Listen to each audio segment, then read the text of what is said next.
Mortals. We are mortals. And what kind of noble creature are you? Sanguinius bellowed, clashing his crimson longsword against Malakath's staff. The staff splintered instantly. Ascalon and the other Blood Angels drove in at full power and ripped a gash across the Lord of Change's chest. Angron severed his legs. Mortarion sliced through a shoulder. In seconds, the creature lay halved on the mud. Coughing, a spray of blue blood spilled from Malakath's mouth. He lay there with a bitter, ragged grin. "You think this is over?" He laughed, a miserable, rasping sound. "Your fate was sealed long ago. The future of your Imperium is destined to be darkness." "We can fail 1,000 times," Sanguinius snapped. "But the Dark Gods only need to fail once." Malakath never finished. "Heretic!" A roar tore through the doorway. Every head turned. Sanguinius didn't. The system AI's prompt, "Don't look back, watch him," kept his focus forward, and because of it, he noticed the Lord of Change's small, restless movements. He lifted his sword and severed the only remaining arm. That was when a mad figure burst through the crowd.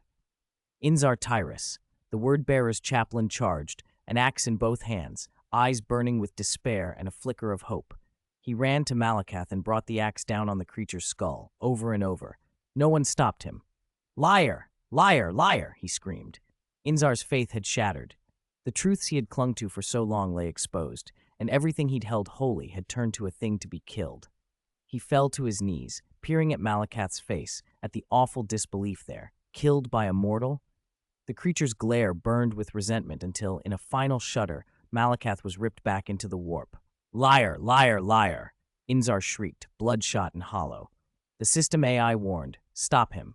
Sanguinius moved. He steadied Inzar with a rough hand. "Enough! Inzar Tyrus, word-bearer's chaplain," he ordered. "Your crimes must be judged. Ascalon, take us to the red tier. Prepare the teleport, now." "To hell with that.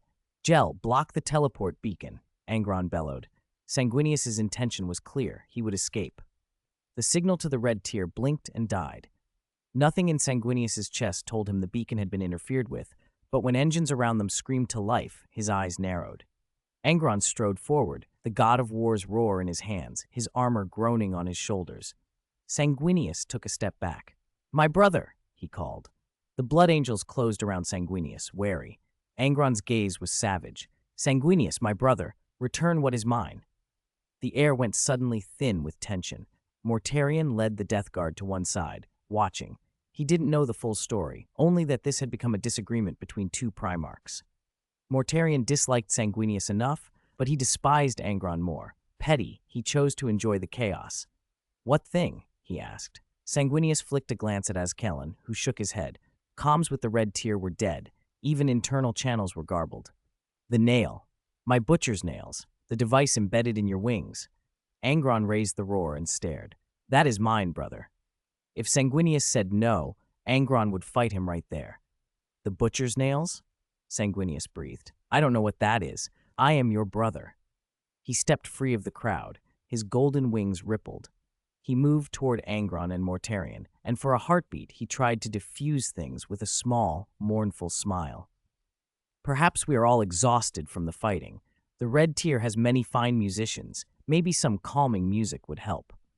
"The priority is to report what happened on this world back to Terra," Angron retorted. Sanguinius looked at him seriously. As for the butcher's nails, what they actually were to Angron, Sanguinius could only see as a divine mechanism said to suppress mutations among his sons. "Korga, alive or not?" Angron fell silent and looked down at Korga, crumpled on the ground. Korga hadn't said a word.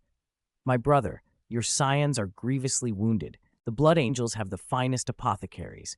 Ascalon, let us send this warrior for treatment." Sanguinius hurried forward.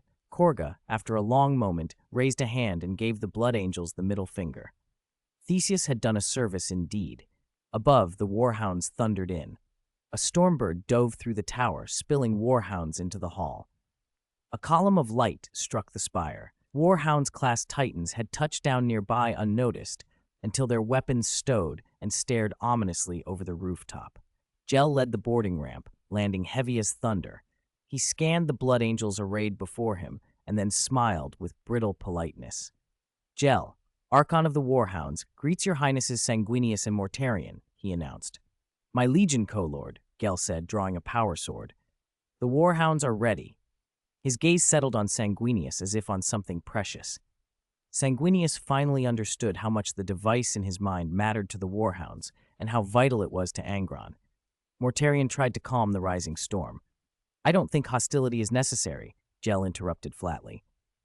"My Legion co-lord, if we include the Death Guard, we can wipe the Blood Angels from the Imperium in 1 week."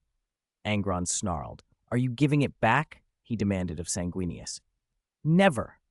Sanguinius shot back. "Impossible," Angron countered. The two of them shouted at once, and the clash rang hollow.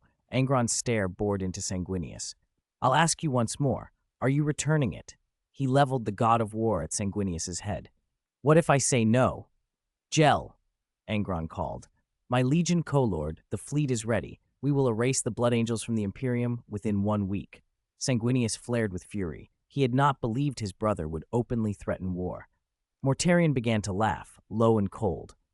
"You suggest you can wipe us out in a week?" he mocked, raising his scythe. Gel's face was like stone. "Including the Death Guard, perhaps 2 weeks," he amended, dead serious. As warhounds, they understood what it meant to throw the Legion's weight behind a co-lord's command. Angron's expression hardened. "I'll ask you one last time," he said, voice a cruel rasp. "Give it back." Sanguinius lifted his chin. "Even if you offered me the 500 worlds, I would not sell it." Angron's laugh was a blade. "Then you'll die for it." "All right, brothers," Mortarion called, voice rising. The war scythe gleamed. Around them, the Titan's weapons hummed to life. The warhounds spread to take positions. The air smelled of blood, oil, and the charged tension of war. Sanguinius finally yielded. He sighed and looked at Angron. Why not listen to it? Hear what it's saying. In his mind, the system AI answered, insistent and hungry. "Everything Angron can give you, I can give you, if you stay with the Blood Angels. I can do better than Angron." Sanguinius's thoughts flared in panic. The system AI was not speaking out of concern for him. It was busy, ravenous, streaming through the ship's systems and downloading everything it could. It was probing, testing. "You think you're saving them?"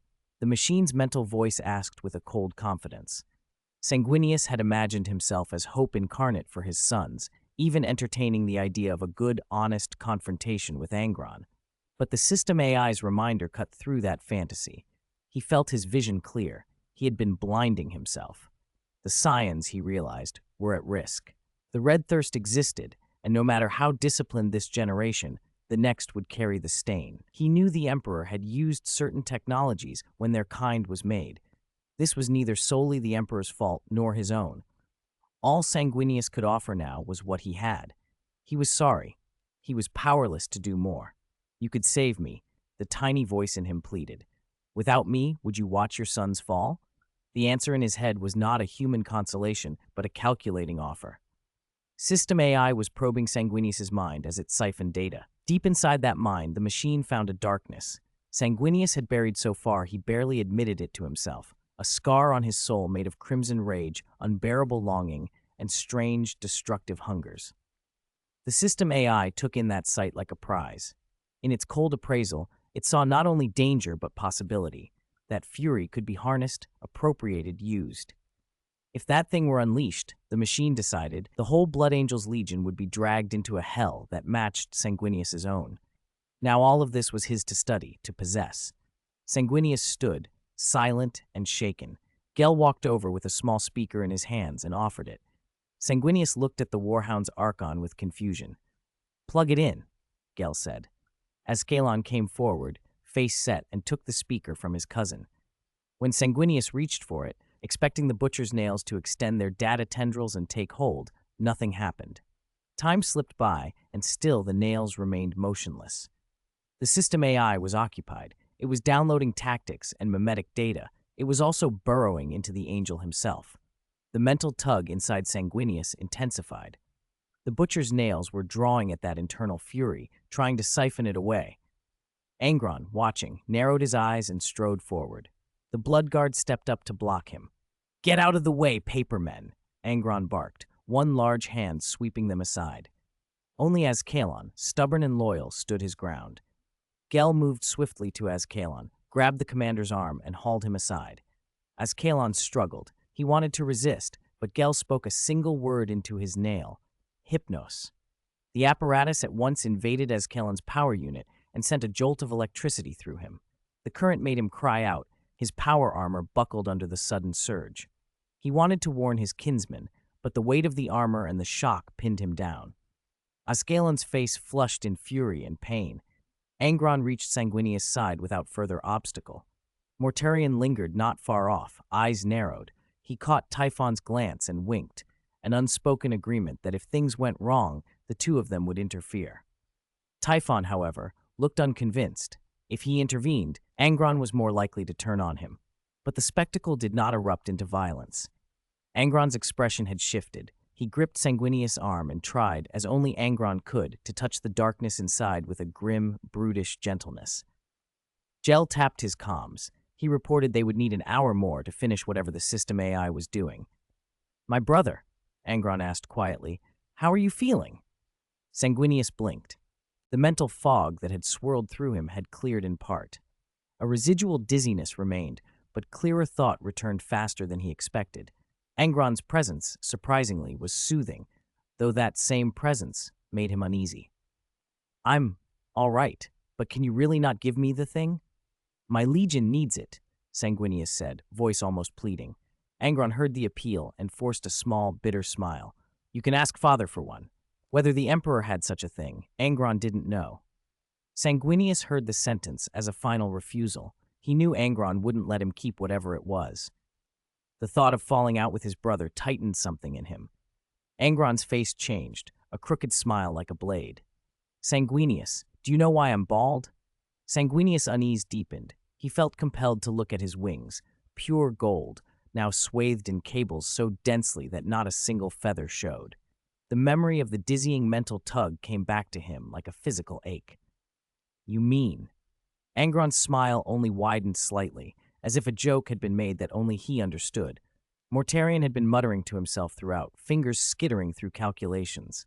Suddenly he stopped, narrowing his eyes. His lips pulled into a thin line. His gaze had found something on the ground. Inzar Tyrus, a chaplain of the word-bearers, knelt there on the deck, muttering under his breath.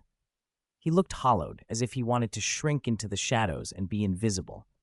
His eyes drooped, his mind wandered. Around him, the word-bearers' standard men shifted uneasily. "Word-bearers," Angron said, voice gone hard. "Sanguinius, Mortarion, how well do you know that brother of ours?" His expression was grave.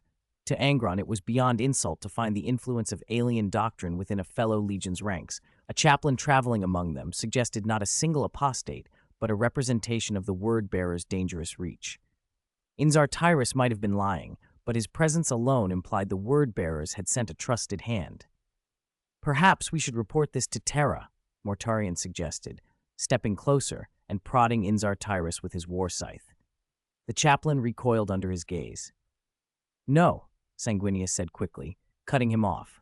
The idea of going to Terra made a cold fear crawl up his spine. An investigation by the Imperium could unearth everything, the taint, the corruption. And if the worst were found, an entire legion could be erased from history. The thought of that final, bureaucratic execution kept him silent. He had always shied away from examining his wings too closely. He did not know whether they were an imperative mistake of the Emperor or a curse that could damn them all. "Take Khorga back to the redemption chambers and treat him," Angron ordered, addressing Galen, the Legion's chief apothecary. Khorga was nearby, wounded, and Angron had no desire to see him tied to a tribunal when a medicae could still fix him. This matter, however, was his to handle. "Word-bearers." Angron's eyes flashed like coals. "I think we need to have a long talk with Lorgar." Mortarion's contempt was visible. "Mind your own people," he snapped. "I'm not that fragile. If you won't expose the word-bearers to Terra, then clean this place up." He drew his war scythe with a sharp snap, the blade catching light as the others took in his meaning. The argument was settled not by words but by intent. The scene would be purged and corrected, one way or another. Section 123. "Ha! I'm sorry, brother, for what I did earlier." Angron laughed loudly at Mortarion's words and slapped him on the shoulder. Mortarion's vision went black. Bones screamed under the impact, and his body collapsed like a falling column. He fell to the deck. "Angron," Mortarion managed, a thread of a voice. Everyone rushed to his side. "He's exhausted," Angron said after a brief examination. Mortarion had fought a monkey-variant Psyker Titan and endured the twin onslaughts of Chaos and Angron himself. He finally slipped into a dreamless sleep. "I'll take him back," Sanguinius whispered. "You stay right here. You are not allowed to go anywhere." Angron grabbed Sanguinius's wing, expression unreadable. Sanguinius stiffened. Did Angron think him a fool? As Angron's fingers closed, a data cable snaked to his hand. He felt a faint current run through him. With a pull, he jerked Sanguinius forward. The angel stumbled, then felt a sudden, burning pinch. Cables peeled away from his wing and snapped straight toward Angron, coiling about his arm. Sanguinius watched, transfixed, as the butcher's nails, like living metal, rattled back up through Angron's scalp and buried themselves at the crown of his head. A stinging calm spread through Angron. For Sanguinius, another sensation rose, an inexplicable, absolute panic and a hollowing loss. He opened his mouth to shout, but when he saw the nails fixed and Angron's hand going to his head, his hope collapsed into a look of blank disappointment. "Father," Ascalon whispered suddenly, looking at Sanguinius with despair. Sanguinius turned instinctively to his wings. They were bare, stripped of feathers, ugly and exposed. Angron's voice was almost a rasp, but Sanguinius heard it plainly. "Featherless chicken." Sanguinius's vision blurred. He reached toward his wing and felt sick humiliation. Angron touched the nails. The ship's system AI replied in a dry, mechanical whisper through the link. The AI's voice ran through Angron's mind like a report. "Blood Angel's medical tech is impressive. Their star charts have been added to the Warhound's database. I've siphoned useful energy. I've captured Sanguinius's module. Better than nothing. Oh, and Angron, take Khorne back with you. Also the word-bearer and that monkey-variant Psyker Titan. Comfort Sanguinius a little. I'll handle the follow-up." Angron listened, then grinned and said aloud, "Goodbye, featherless chicken. Gel, prepare the fleet. We're leaving."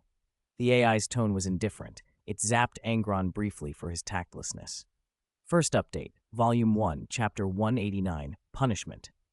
"The Death Guard and the Blood Angels are demanding the bodies of their brothers from us." Voices rose in the Redemption's war room.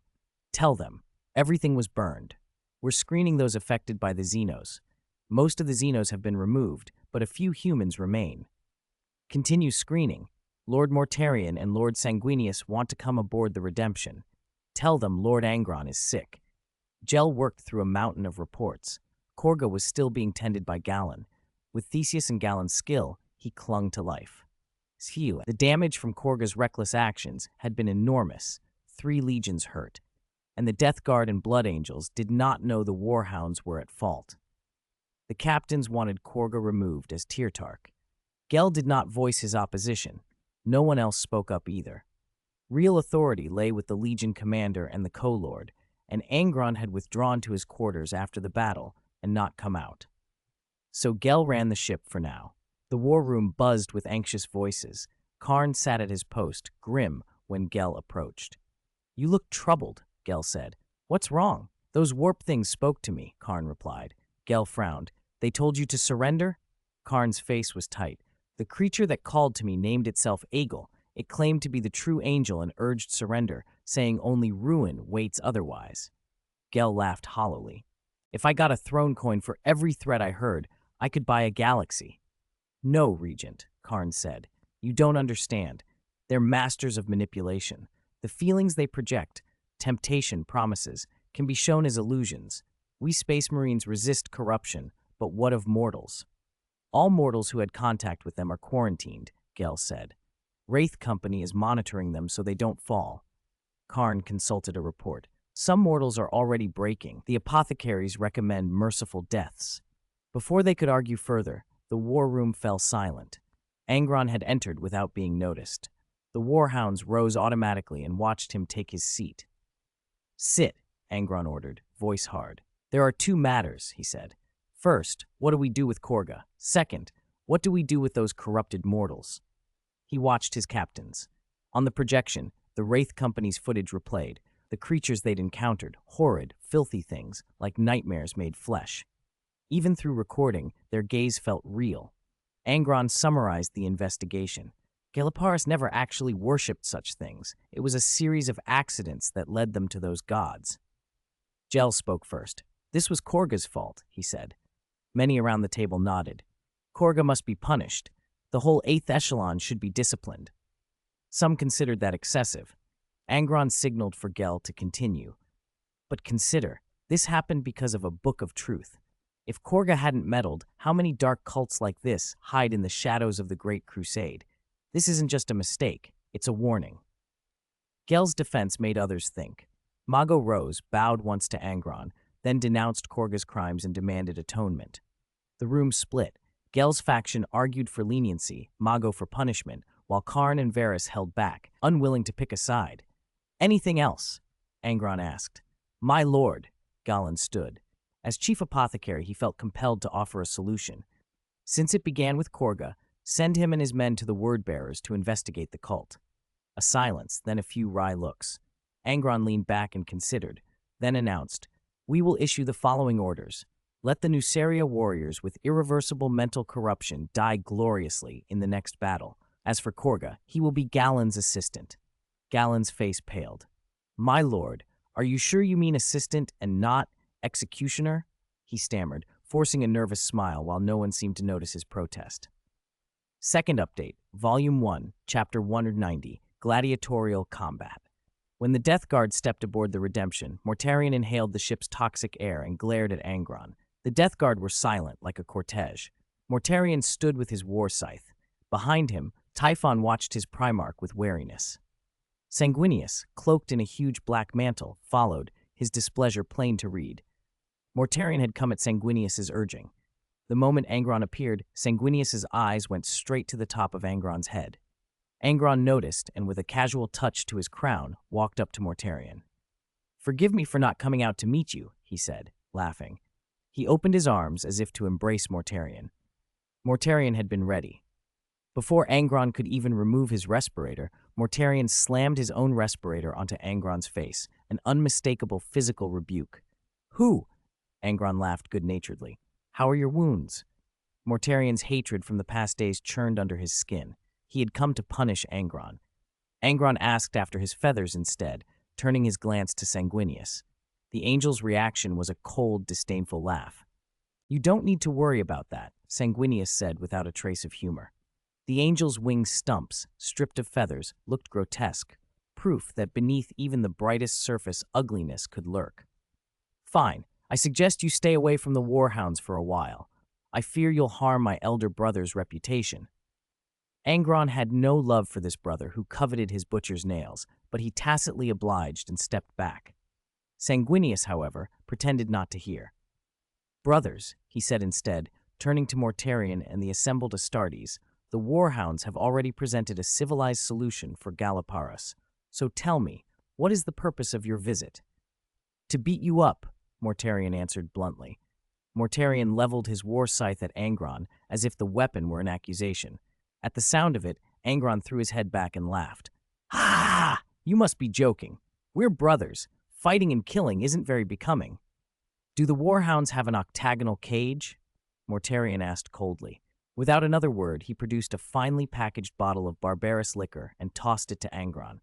Angron caught it in midair, popped the cap, and took a long pull. The liquor burned down his throat. Mortarion watched carefully. The bottle carried a potent poison, lethal to mortals. For Angron, though, it was nothing but a good drink. Good, Angron grinned as the toxins did nothing. A voice, internal and mechanical, spoke inside him. Should I activate some cheats? That suits me perfectly, Angron answered aloud, and the butcher's nails answered too. If he could activate cheats, why not use them? Warhounds, welcome, my brothers! The warhounds roared. Mortarion and Sanguinius exchanged wary looks. Follow me, Angron said, and strode straight for the arena within the ship. They passed through the Triumph Hall where the warhounds' honors were displayed, banners spaced along the walls, some predating Angron's absence, others added after his return. Sanguinius even noted banners of the Ultramarines and the Night Lords, allies and debts of the warhounds. At the center of the hall sat a spotless octagonal cage, its floor inlaid with the insignia of 3 legions. All 3 brothers looked surprised. None had expected such meticulous preparation from Angron. Angron stopped at the ring's edge. Lights flared up, and he glanced back at Mortarion with a smirk. I thought you'd be steadier. Mortarion, Sanguinius offered conversationally, I know your legion has a discipline with a number in its name? Numerology, Mortarion supplied, frowning. He hadn't expected Angron to know of the Death Guard's specialty, but he let it pass. There are stakes to this fight. Angron spread his hands. What do you want? Teach me numerology, Mortarion said. Angron's smile widened. And what do I get? Mortarion considered. He had no objection to teaching something at which his legion took pride. But what could the warhounds offer? He scanned Angron's waist, noting anesthetic guns, and felt his own pride bristle. He wanted to beat Angron, not be lectured on his motives. I'll personally clean your latrines for a week, he said at last. Angron's chest swelled with laughter. Mortarion's calm heart began to race. He suspected a joke. Angron, I'll fight you. Sanguinius, indignant, moved as if to join the fray, but Angron cut him off with a single pointed finger and a glare. Featherless chicken, you are not welcome here. Sanguinius's scions bristled, but their Primarch waved them down. Are you sure? Mortarion asked. Of course. Angron cocked his head. Losing had never been a possibility he entertained. The butcher's nails had nagged him about Mortarion's so-called numerology for as long as he could remember. Now Mortarion had come knocking. He would not be allowed to leave quietly. Good, Mortarion said. He raised his scythe. Battle lust flared in his pale eyes. Are there any restrictions? No restrictions, Angron answered. Anything goes. Except sorcery, Mortarion added. I don't know how to use it anyway. Very well. Angron gestured toward the octagonal cage. A quick fight? A quick fight, Mortarion agreed. Mortarion stepped into the ring, stripped of his barbarous scale, simple coarse trousers, naked torso with pale, defined muscles. Angron selected several pistols marked with cross symbols and strung anesthetic guns across his waist, patting them with a grin. Are you looking down on me? Mortarion asked, noticing the pistols. How could I? Angron said, but his eyes ran over Mortarion's chest and the rows of shots he suspected the Death Guard would use. Angron had prepared dozens of anesthetic darts. If Mortarion didn't faint outright, Angron planned to stab him until he resembled a hedgehog. Mortarion crouched and sprang like a grim reaper, his scythe slicing a clean arc. A dart punched into his chest, and he grunted in surprise and anger. Do you only use such despicable tricks, Angron? He barked. He closed distance, the scythe whistling. Angron laughed and called on the butcher's nails. Inside his head, modules came online with cold efficiency. Module loading. Guilliman module loading, complete. Sanguinius module loading. Reinforcing physical abilities. Arm reinforcement complete. Leg reinforcement complete. I suggest you go easy on Mortarion. Go easy? Angron laughed aloud at the suggestion. Mortarion swung a wide, sweeping attack Angron had already anticipated. Angron met it with the God of War's roar, axes clashing with the scythe. He fired 2 more anesthetic darts that punched into Mortarion's chest. Mortarion pressed forward, forcing Angron back until the Slaughter Brothers scraped against the edge of the cage. Sparks flew where their weapons met. Angron felt the Death Guard's fury as a battering rain of strikes, relentless and aimed at breaking him. Hold on, recording Mortarion's attack patterns. What does that mean? Angron asked under his breath. It means you have to take a beating. Angron glanced up at the stands and saw Khorne, who had ripped a corner of a banner free and was waving it wildly. The warhounds chanted, then roared, Angron! Mighty Angron! Even the Death Guard fell silent at the unexpected show of feral support. Mortarion's expression hardened. The cheers stung him like mockery. Is that all you've got, Angron? He spat, driving the scythe into Angron's defense. Angron only grinned. Got, he said. I don't have any got. Butcher's nails!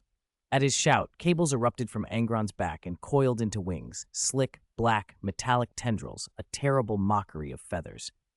Mortarion's eyes widened. He felt the momentum tilting. Angron slammed the God of War's roar into the ground with a heavy thud and sneered. Mortarion let his scythe fall too. His face was flat with a hard sort of resolve. Yes, Angron, he said. Then show me. Angron laughed and bellowed out toward the stands, a savage grin splitting his face. Khorne, haven't you eaten yet? Angron, come on. Khorne waved his banner like a man possessed. The warhounds answered in a rhythmic roar. Death Guard, resilience. Mortarion, resilience. Mortarion, ready to teach Angron a lesson, turned at the sound and found Typh, and Khorne among those behind him, roaring, glaring, showing no weakness. Angron punched Mortarion clean in the face. The blow stung. Mortarion snarled and threw a counterpunch, but cables coiled around his hand the next instant. "Despicable!" someone shouted. Mortarion replied with a kicking blow to Angron's midriff and a bellow. Angron used the opening, launched himself onto Mortarion's backward-leaning frame and tackled him down. The floor of the octagonal cage splintered beneath them. Stones flew. Angron straddled Mortarion, raining blows while injecting Nuceria anesthetic into him. The two Primarchs, locked in brutal combat, sent the gathered superhuman warriors into an uproar. Nobody wanted their Primarch to lose, so the insults began. Warhounds, despicable. Death Guard, trash. Sanguinius watched the legionaries trade curses and then called softly, Ascalon. The angel's voice held a wicked chuckle. Go stir the pot. Ascalon was already smiling as he moved. The chief commander of the Blood Guard, Gel, took Sanguinius's cue as an invitation. He seized Ascalon and beat him mercilessly. The Blood Angels want to cause trouble? Beat them up. Outside the cage, the hall had become a battlefield in miniature. Angron and Mortarion pounded each other raw inside the shattered ring. Beyond it, Death Guard, Warhounds, and Blood Angels descended into chaotic melee. Gel hurled his brothers at the Blood Angels and Death Guard in waves, shameless and vicious. At first, Typhon and the others didn't realize what the Warhounds had planned. Then the truth hit them. The Warhounds had prepared weapons, tasers, meant to overwhelm numbers that were already against them. The Blood Angels began to link up with the Death Guard, but that very union was what the Warhounds wanted. Gel, Archon of the Warhounds, seized Ascalon and battered him in full view. Lateron, the Blood Angels' chief captain, thundered forward in rage, and Khorne intercepted him. Do you only know how to use weapons? Khorne roared. Lateron dropped his power sword. To beat you? My fists are enough. Khorne snorted at the gesture and barked, 13th Echelon! Attack! Khorne. Ladoron had not expected such base tactics. Blue and white armored warhounds swarmed him. He punched one, then another, but the crowd swallowed him. Traditional tactics meant nothing here. Lateron could only rely on instincts and fists until the blue wave overtook him. Khorne produced a taser and advanced with an expressionless calm. Lateron's scream cut through the melee. Resilience! Typhon roared, preparing to amplify his brothers with psychic power, but a set of eyes landed on him. Varys, chief librarian of the Warhounds, watching with his head cocked. I don't recommend you move, Varys said quietly. Your psychic powers are chaotic. You need systematic learning. Typhon ignored the warning and unleashed his powers. Varys smiled, pleased. The attempt to invade Typhon's mind infuriated the Death Guard psyker, but before he could react, he found himself punched to the ground, dry heaving, pale, nauseous. Gel, grinning, held the dazed Ascalon under his arm like spoil. Tasus and Khorne rushed in, but Gel looked at them with contempt. Hypnos! Then let's make some noise, his cronies answered. Gel hurled Ascalon like a cudgel. Seems your people are just as despicable as you. Angron! Mortarion took the hits to his face without flinching. Angron, never one for rules of honor, kept landing blows and taunted him between them. Fighting is about using any means necessary. Don't you want to win? Angron sneered. Or would you prefer I kneel twice and kowtow? No need to kowtow, Angron added with a laugh. Just clean the toilet for me. Mortarion roared and charged again. Angron planted his feet in a sumo stance and with brutal strength lifted Mortarion off his feet. In the stunned moment, Mortarion saw Angron begin to slam him down. Sanguinius, ready to strike that instant, realized too late he was about to be used as a pawn. At the angel's lunge, Angron flung Mortarion straight into Sanguinius. The angel halted midair as Mortarion crashed into him. Both slammed into a corner of the cage, tearing through steel. Angron stood back, savoring the chaos. 2 against 1? He taunted. Then come on, brothers. Angron charged, taking one punch from Mortarion on his arm, then striking the angel in the face. Sanguinius hit back, refusing to show weakness. Angron punched again and again. Mortarion watched with growing frustration. However much he hammered at Angron, the butcher seemed unbothered, pivoting to batter Sanguinius as though Mortarion were not there at all. A headbutt sent Sanguinius reeling. Pain and a sudden dizziness pushed the angel to retreat. Featherless chicken! Angron jeered, seizing Sanguinius's wingcloth and ripping it away, exposing a bare, featherless wing. Mortarian's mocking voice cut in, loud and cruel. "Featherless chicken!" At the insult, Sanguinius spun and struck Mortarian in the face. Mortarian shrugged, not truly hurt, only a little lightheaded. P.S. Fourth update. Volume 1, Chapter 202 updated. 4 chapters added, more updates to follow. The fight widened. Gel hunted named warriors, Askelon, Nagil, Typhon, Khorne, Vox like prey. He was larger than any standard space marine. With Hypnos' help, he systematically unpicked the leadership of the Blood Angels and Death Guard. Askelon and Khorne realized they had to take Gel down. Askelon and Nagil launched at him head-on, while Khorne and Tassus prepared to flank. 2 up front, 2 on the sides. Finish them quickly, someone advised. Gel didn't bother answering. He charged. He felt psychic pressure and glanced up to see Typhon trying to marshal his power, only to be cut off as Varys and a ring of librarians closed and smashed Typhon with blunt blows. Tassus tried to reach Gel's flank and collided with Erlon. "Kid, sneak attacks are not good," Erlon shouted as he slammed into Tassus. The two rolled. Tassus ended up straddling Erlon's waist and swung, but a boot sent him sprawling. Oedipus spat in the dust and hauled Erlon to his feet. On the other side, Khorne faced Mago and the like. He looked around at the Blood Angels and Death Guard being picked apart, every leader isolated and preyed upon by dishonorable bastards. "For Mortarion!" Khorne roared and lunged. A fist whistled past. He turned to see Gel raining blows on Askelon and Nagil, dragging them as if they were nothing. "Beat the Blood Angels first!" Gel snarled, and the warped hunt continued. "Beat the Blood Angels first!" Khorne's shout echoed across the chamber. In the distance, Sanguinius landed a punch on Angron's chest and took a heavy kick from Mortarion in return. Angron fired a tranquilizer at Mortarion and then headbutted Sanguinius. The 3 of them cleared a wide area around themselves, the kind of duel that ordinary space marines could not safely interrupt. At some point, one of the marines began ripping at the angel's still-growing wings. A hiss rose as Angron and Mortarion both lunged at Sanguinius. "Get lost!" Sanguinius roared, and then the 3 of them just kept hitting one another until, inexplicably, they all broke into laughter.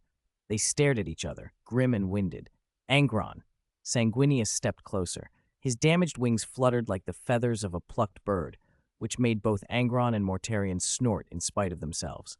"I hope that, every so often, your 12th Legion can come to Bale, or we to you, to help my scions." "What do I get?" Angron asked flatly. Gilliman could provide support. What could the Blood Angels offer the Warhounds? Sanguinius hesitated, frowning as if searching for words. Angron felt the butcher's nails hum in his skull, their electric whisper reminding him of the bargain in his head. The nails had already spoken, and their assent made him hesitate less than he wanted to. "I need the Blood Angels and the Warhounds to form a covenant," Sanguinius said at last. "A covenant?" Angron repeated. Sanguinius's relief was obvious. Conditions made everything negotiable. He knew his scion's situation well. Only the Warhounds might help now, and he was ready to pay a steep price. "The Blood Angels will stand with the Warhounds going forward." Angron's eyes narrowed. "Stand with you how? You mean for you to command us?" "No, don't be ridiculous," Sanguinius said quickly. Angron's temper flared. The nails cracked a small, clarifying shock through his skull, and his anger simmered into a sharper voice. "I mean mutual aid. If the Warhounds fight and Blood Angels are nearby, they will come to our aid. We will advance and retreat together. I have no ambitions for your command." Angron barked his denial. He had enough of empire and purpose to care for his own business. Nothing else interested him. "So long as it does not betray humanity and the Father, I agree." Sanguinius seemed almost incredulous at the ease of Angron's assent. One of his long-standing worries could be solved. He added another condition. "When we deal with your Legion's problems, I must be by your side for 24 hours at a stretch. I want Baal and Nuceria to exchange culture and military practice. I want some of your veteran Blood Angels to come work with us." When Angron understood these demands, comprised from the nails suggestions, he surprised the angel by accepting without further argument. "Good," Sanguinius said, gratitude plain on his face. "We can discuss details later." Mortarion, still dazed, swore and hollered incoherently.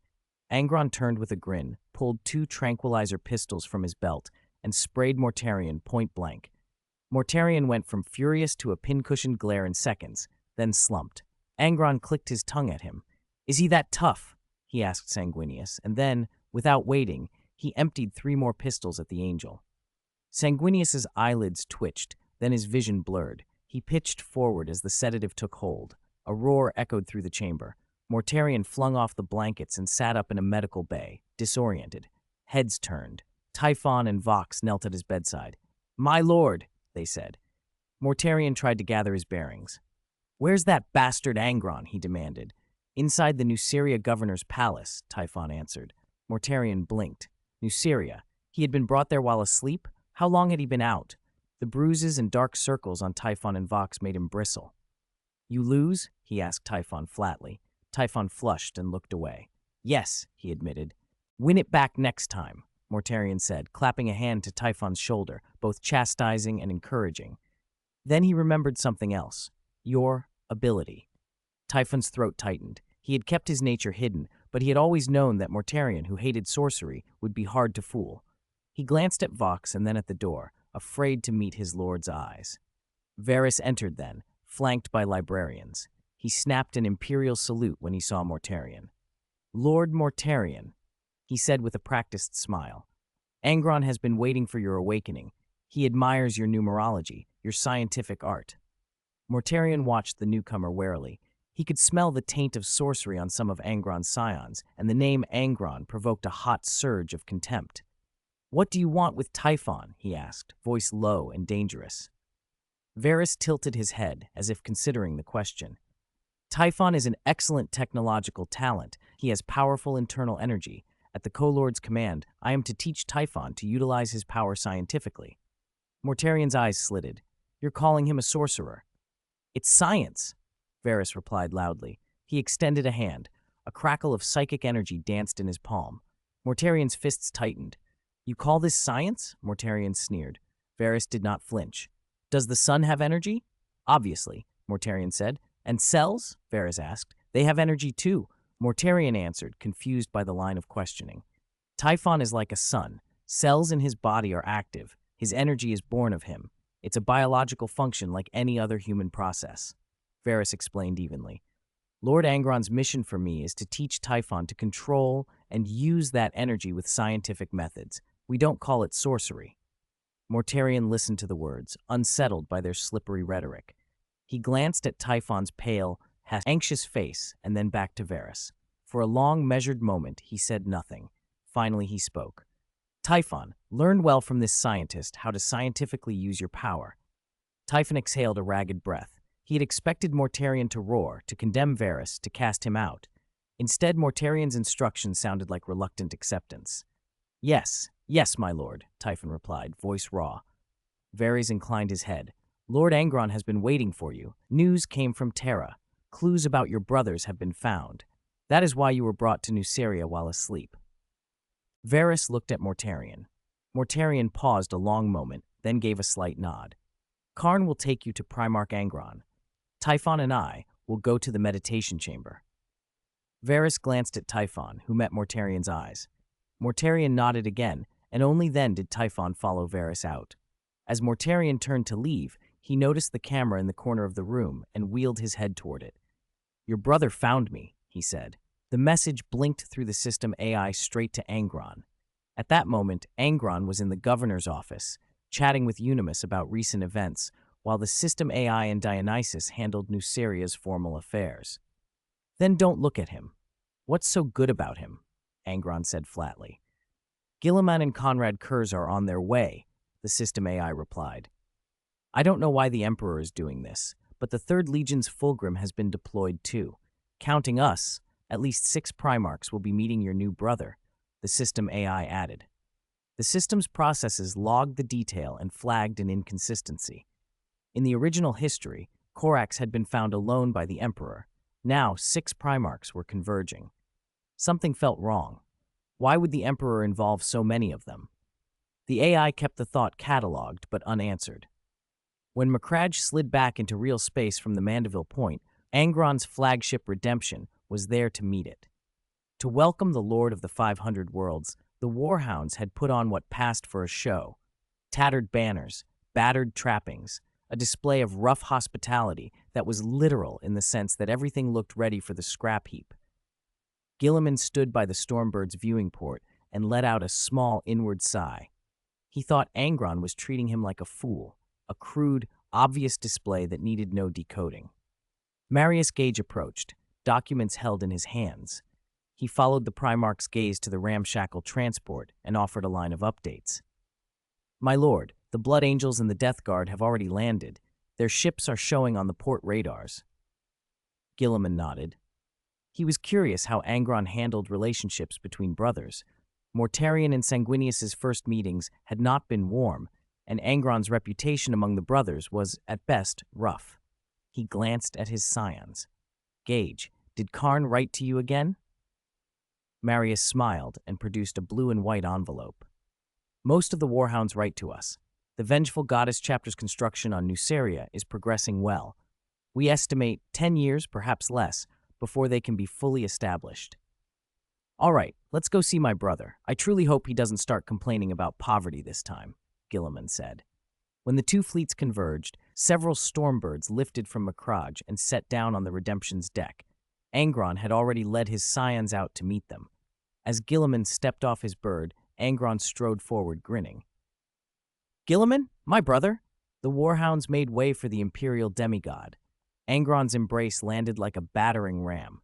Guilliman felt the impact and briefly considered how easy it would have been to be crushed then and there. Angron's grin softened. "Sanguinius and Mortarion are waiting for you on Nuceria." "I know," Guilliman replied, gently pushing Angron's heavy hand from his shoulder. "The Night Lords will probably arrive within a week. Fulgrim will be around the same time." Angron's face turned a touch serious. "Last time, during the Great Crusade, we encountered something. I'll tell you when we have time." Guilliman's expression tightened. If Angron was serious, it was not trivial. As the Warhounds and Ultramarines mingled, old battle friends reunited, Khorne drifted over to Marius Gage. "They didn't come?" Khorne asked. "The 500 Worlds can't be unattended," Marius replied, a hint of amusement in his voice. Khorne cleared his throat. "Do you know Sevatar?" Marius raised an eyebrow. Sevatar, the Night Lord's brutal captain, was a name he knew well. "Yes, why?" Khorne grinned. "Sevatar wants to duel your chief librarian." Marius's eyes narrowed. "He does?" "Yes, he said he wants to settle it with blades." Marius gave a dry snort. "Our problems are our own. We won't drag the Ultramarines into Night Lord's quarrels." Khorne's expression shifted from mischief to something like triumph. He had clearly expected resistance. Ascalon and Ladoron offered to mediate. I thought the Warhounds and Ultramarines being allied might help. Marius's answer was cold and final. "Not our affair. You sort yours out." Seeing Gage's refusal, Khorne let the subject drop. Around them, the fleets were taking their places. Blue and white banners and the darker ultramarine standards fluttered along the docking corridors. The Adeptus Mechanicus ran a chaotic ballet around the unfinished spaceport. Ships with mechanical arms and swarms of servitors pressed in to repair and extend the structure. Each legion had its assigned zone. Blood Angels, Death Guard, Emperor's Children, and Night Lords reserved areas waiting for their arrivals. As the two fleets took up position, the spaceport's gates began the docking routine. Regent Gell led the Warhounds in a salute as the Ultramarine contingent disembarked. "Your Highness Guilliman, my lord, the Warhounds are ready." Guilliman took in the rough salute and Angron's stature and wondered what Gell meant by ready. The Warhounds were always ready for something, usually a fight or a show, and the brothers they'd lined up before them, Sanguinius, Mortarion, even the unpredictable Conrad Kurze, were men whose tempers and motives required caution. Angron took his place at the head of the line and strode forward. Whatever his antics, this time he would not let his nail fall on another's head. Later, in the governor's mansion, Nuceria's political and military center, Mortarion counted the breaths between his thoughts. He'd taken 7 deep breaths and watched Sanguinius at his side. The angel's feathers had regrown. Mortarion missed, absurdly, the time when Sanguinius had been featherless. The dining hall was laid out for a banquet. News of 6 Imperium demigods coming to Nuceria had spread across the world. The hall was a tapestry of banners and heraldry. Every seat had been set to reflect a legion. Mortarian's chair was dark green, wreathed in a faint mist of Barbaros's toxins that hung eerily around him. The wine, too, came from familiar sources, the coarse vintages the Death Guard prized, barbarous vintages that tasted of rot and poison, and the strangely metallic, rusty wines the Blood Angels had supplied. Mortarian lifted his glass out of rote curiosity rather than appetite. "They have no fear of the Space Marine," Sanguinius said softly. Mortarian scanned the plaza beyond the mansion and saw a mingling of Nucerians, Macragians, and, puzzlingly, Nostramans among the crowd. The presence of Nostramans jarred him. He frowned and turned to Sanguinius. The angel sat in a plush chair, half crimson and half feather, a tiny set of decorative wings on the back. A bit ostentatious, perhaps, but fitting for Sanguinius. They walked to the entrance and stood on the steps watching their brothers arrive. Guilliman and the others moved through a sea of Macragge blue. Imperial banners snapped in the wind. Angron's cheerfulness balanced Guilliman's measured formality. "Long time no see, my brothers," Guilliman called. "Did Angron say you shed your feathers earlier?" Guilliman added with a teasing tilt of his voice. Sanguinius's smile froze. He turned to Angron with a look of sudden mortification. The gesture was so human, it made Mortarian chuckle. He had never seen Sanguinius so uncomposed. Guilliman wasn't finished. "I heard you ate Angrons." Sanguinius's face went white. Mortarian straightened and stared, waiting for the next absurdity. Angron, for his part, looked up at the sky as if discussing weather, utterly unconcerned by the scandalous accusations flung in his direction. The playfulness of it pulled a brief, unguarded laugh from Mortarian. "You two beggars!" Angron barked. "Slander!" The two Imperial sons answered in unison, their roar carrying through the great hall. Guilliman frowned. Angron rolled his eyes. He had asked for only a little extra support, and already the Primarch was broadcasting it. Around them the main players gathered. Commanders and captains of many legions entered the chamber, alongside mortal officials, high marshals, and honored admirals. Mortarian noticed Lorgar among them, the one who had founded the Lorgar Raiders, and was surprised to see members of the Adeptus Mechanicus at this assembly. The Mechanicus contingent on Nuceria, he realized, was split into two factions, Lorgar's acolytes in red and Krilzeth's followers in dark robes. Lorgar's men, prostrate and chanting oaths to the machine god, knelt and kept bowing toward Angron. The system AI piped up inside Angron's head. "You didn't invite Lorgar, did you?" Angron snorted. "Do you think I would dare?" he muttered. He never willingly did anything the nails forbade. The AI was faster than his temper, though. "You did invite him," it reminded him flatly. "You signed the document I revised last time." Angron flailed for a retort, but the AI had him there. Midway through the greetings, Angron suddenly seized. He convulsed, hands clawing at his head. A ripple of concern swept the assembly. "Is he?" someone began. "Epilepsy," another offered with grim levity. Guilliman stepped in quickly, covering. He recognized the signs at once, symptoms of the butcher's nails, and so did Sanguinius. The angel's eyes locked on Guilliman, narrowed in inquiry. Guilliman returned the look, catching the thinly veiled tone. Sanguinius spoke first, quietly. "I've felt that before." "Funny," Guilliman said, voice smooth. "So have I." Mortarian growled inwardly at their coyness. Why could none of them speak plainly about anything, even to each other? The exchange was a stilted game of words. Everyone at the table felt the same chill. Someone else, too, knew about the nails. "What exactly are you two hinting at?" Angron demanded between spasms. "You've been poisoned by a talking nail, is that it?" One of the assembled joked in a half-hearted attempt at levity. "Not wearing one?" Guilliman shot a look at Mortarian. "Of course not." Sanguinius folded his arms, his expression unreadable. Both he and Guilliman kept a secret thought, one fewer rival. Guilliman leaned forward after a long pause. "What did you offer, then?" "How would I tell you?" Sanguinius said, amused. The angel's gaze flicked to Guilliman with undisguised irritation at the insinuation. Angron bristled, furious at the idea of anyone prying into what belonged to him. "You don't have what I have," Guilliman added casually, and the remark made Sanguinius crush whatever object he'd been holding in his hand. It was true. Each Primarch possessed different strengths. Angron's jaw tightened. "I don't need you to protect my nail," he thought fiercely, gripping his cup. The butcher's nails were not a tool to be traded or explained. The thought that anyone else knew their existence gnawed at him. The demigods laughed and raised their cups anyway, masking their unease. "We're here to welcome missing brothers," someone said, and the ritual of toasts went on. Angron smiled thinly as he clinked his cup. The real trouble, he thought, would come later. He hoped, with a small, selfish wish, that the Emperor's third son wouldn't take an interest in the nail at the back of his skull. Across the void, Fulgrim watched stars slide past like scales and felt anticipation.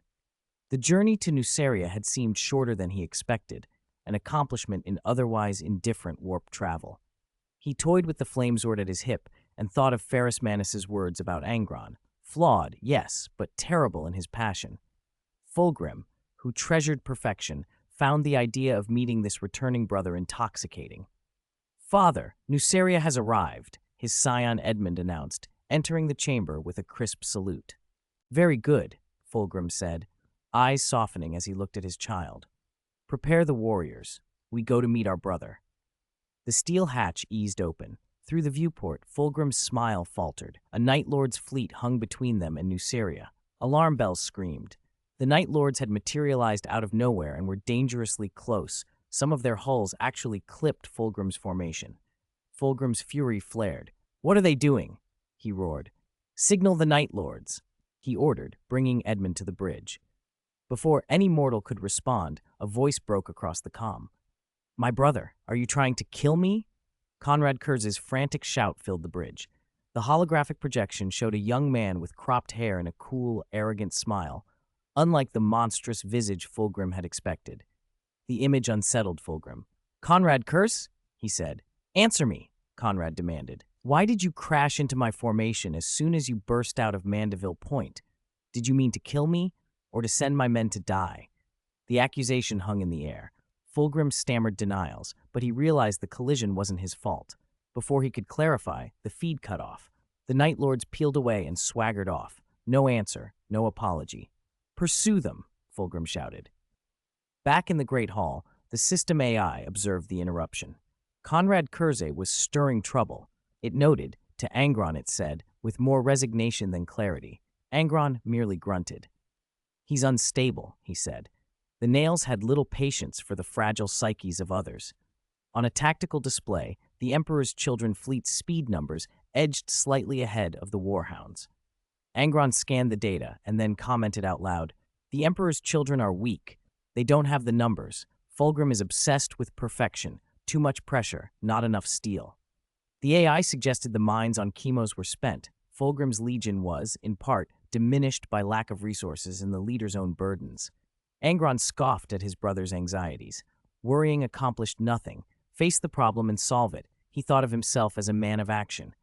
"Let's go meet our brother," he said. Guilliman and Sanguinius fell into step at his flanks. Guilliman's voice was low when he spoke. "Angron, perhaps, speak less." "Why?" Angron demanded, puzzled. "Because the fewer who know about the nail, the better," Guilliman said. Angron's face darkened. "My nail," he thought fiercely. "Mine." He did not want others pretending to guard what was his. The tarmac in front of the approach burned blue as the Night Lord's craft set down. Conrad Kurz was the first to disembark. Cloaked in blue and white, hair cropped close, he strode forward with that same insolent smile. He pushed past his honor guard and came right up to the group of demigods, lifting his chin in a challenge of familiarity. "My brothers," he said loudly, arrogance ringing in his voice, "you don't need to be so wary of me. After all, I was the first one after Angron." Faces went ashen. All the Primarchs except Mortarion understood what Conrad Kurze meant.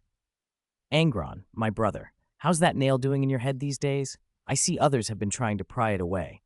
Kurz's voice was casual, cruel. "You should let me borrow it for 2 days. Those damned fantasies plague me constantly. Although now I can often throw them into the heads of those Xenos, 2/3 of the adamantium produced by Nostromo will be sent over soon." Guilliman and Sanguinius were stunned. Angron stared at Kurz, shocked, and instinctively took a step back, watching him warily. 2/3 of the adamantium. What was Kurz planning? Buy the nail? Build with it? Then a terse report came through the comms. Nostromo's shipbuilding industry had been moved. The Night Lords planned to build a shipyard on Nuceria. The shipyard on Nuceria's moon was too small.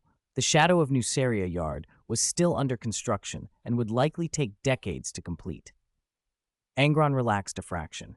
Stormbirds roared into the landing bay. The lead craft had an enormous, curving wingspan and a hooked prow like a soaring phoenix, sleeker than any Angron had seen.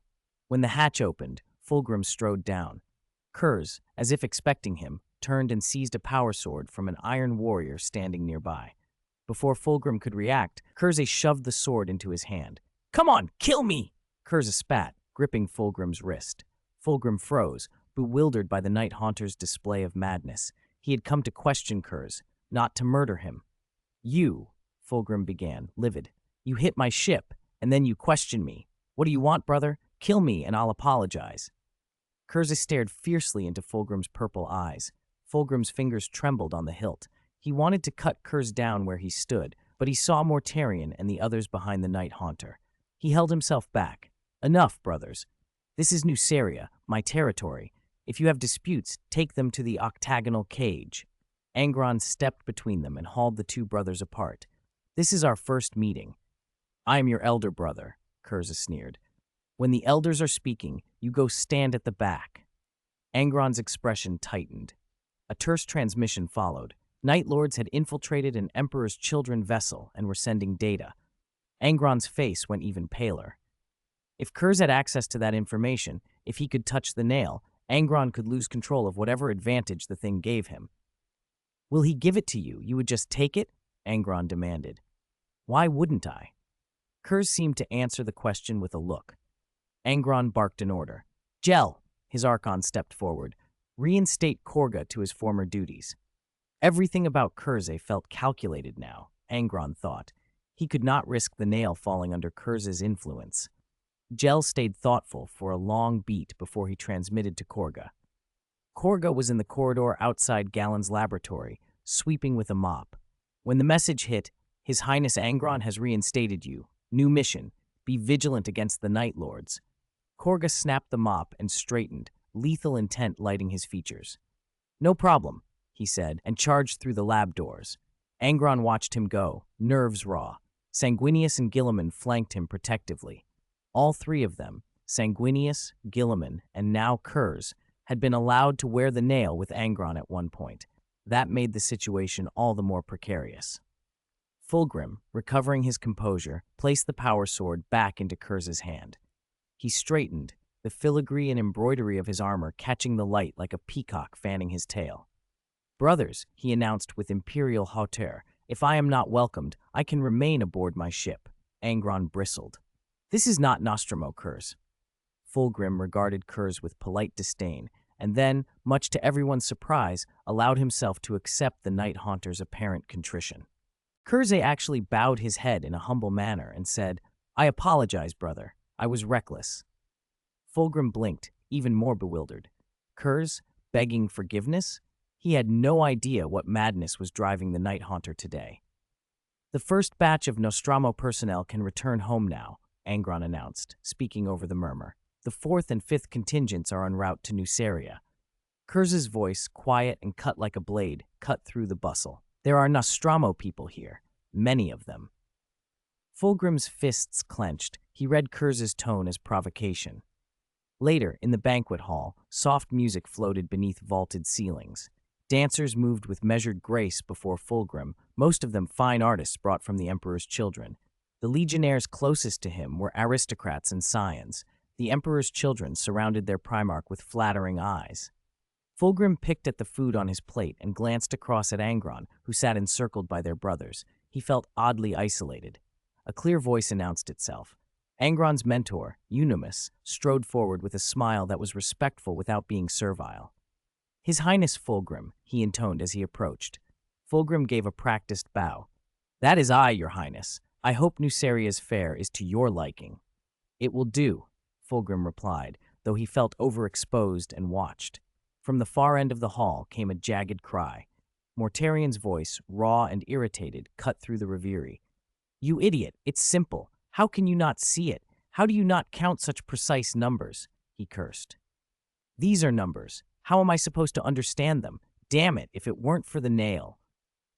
Sanguinius and Gilliman moved instinctively to muzzle Angron. Everyone had long since learned to hide the nail from outsiders. Fulgrim's smile stiffened into something sour. He did not understand why he felt excluded. Meanwhile, the system AI, silent, efficient, was everywhere inside Angron's head, siphoning and sorting data. Mortarian's numerology proved slippery and irrational. The AI could arrange numbers into endless patterns, but could not divine the psychic flashes Mortarian used to make his prophecies. Unless it could access Mortarian's mind directly, the system AI decided learning his numerology would be impossible. While probing Mortarian's data, the AI also tapped into Andred Har and intercepted transmissions from Night Lords aboard Emperor's children ships. The files that came back were damning: medical records, experimental logs, and worst of all, extensive space marine dissection data. Most of it implicated the Emperor's children, with fragments from other legions, the Warhounds among them. One signature chilled the AI: Fabius of the Emperor's children. The timeline suggested he had reached into forbidden science far earlier than anyone suspected. The implications were staggering. Prepare for battle, the system AI transmitted into Angron's thoughts. Target, the Emperor's children. Angron's eyes sharpened. Pain and excitement stirred in the nail lodged in his skull. It had reacted such only on Nostromo before. He stood as the message rippled through the room. The plan came down in crisp, brutal rivulets from Kurz's channel.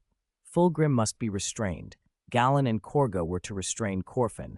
The Night Lords were ready to seize the Emperor's children's fleet and to incite a riot that would fracture the Legion from within. The Ultramarines' first chapter and the Nemesis chapter will be ready to meet the Emperor's children's counterattack, Kurz's voice ordered. The Blood Angels must pin down the Phoenix Guard. Gel, lead the Redemption Guard to challenge Fulgrim, Kurz continued. I will take the Emperor's children's fleet later. Time is on our side.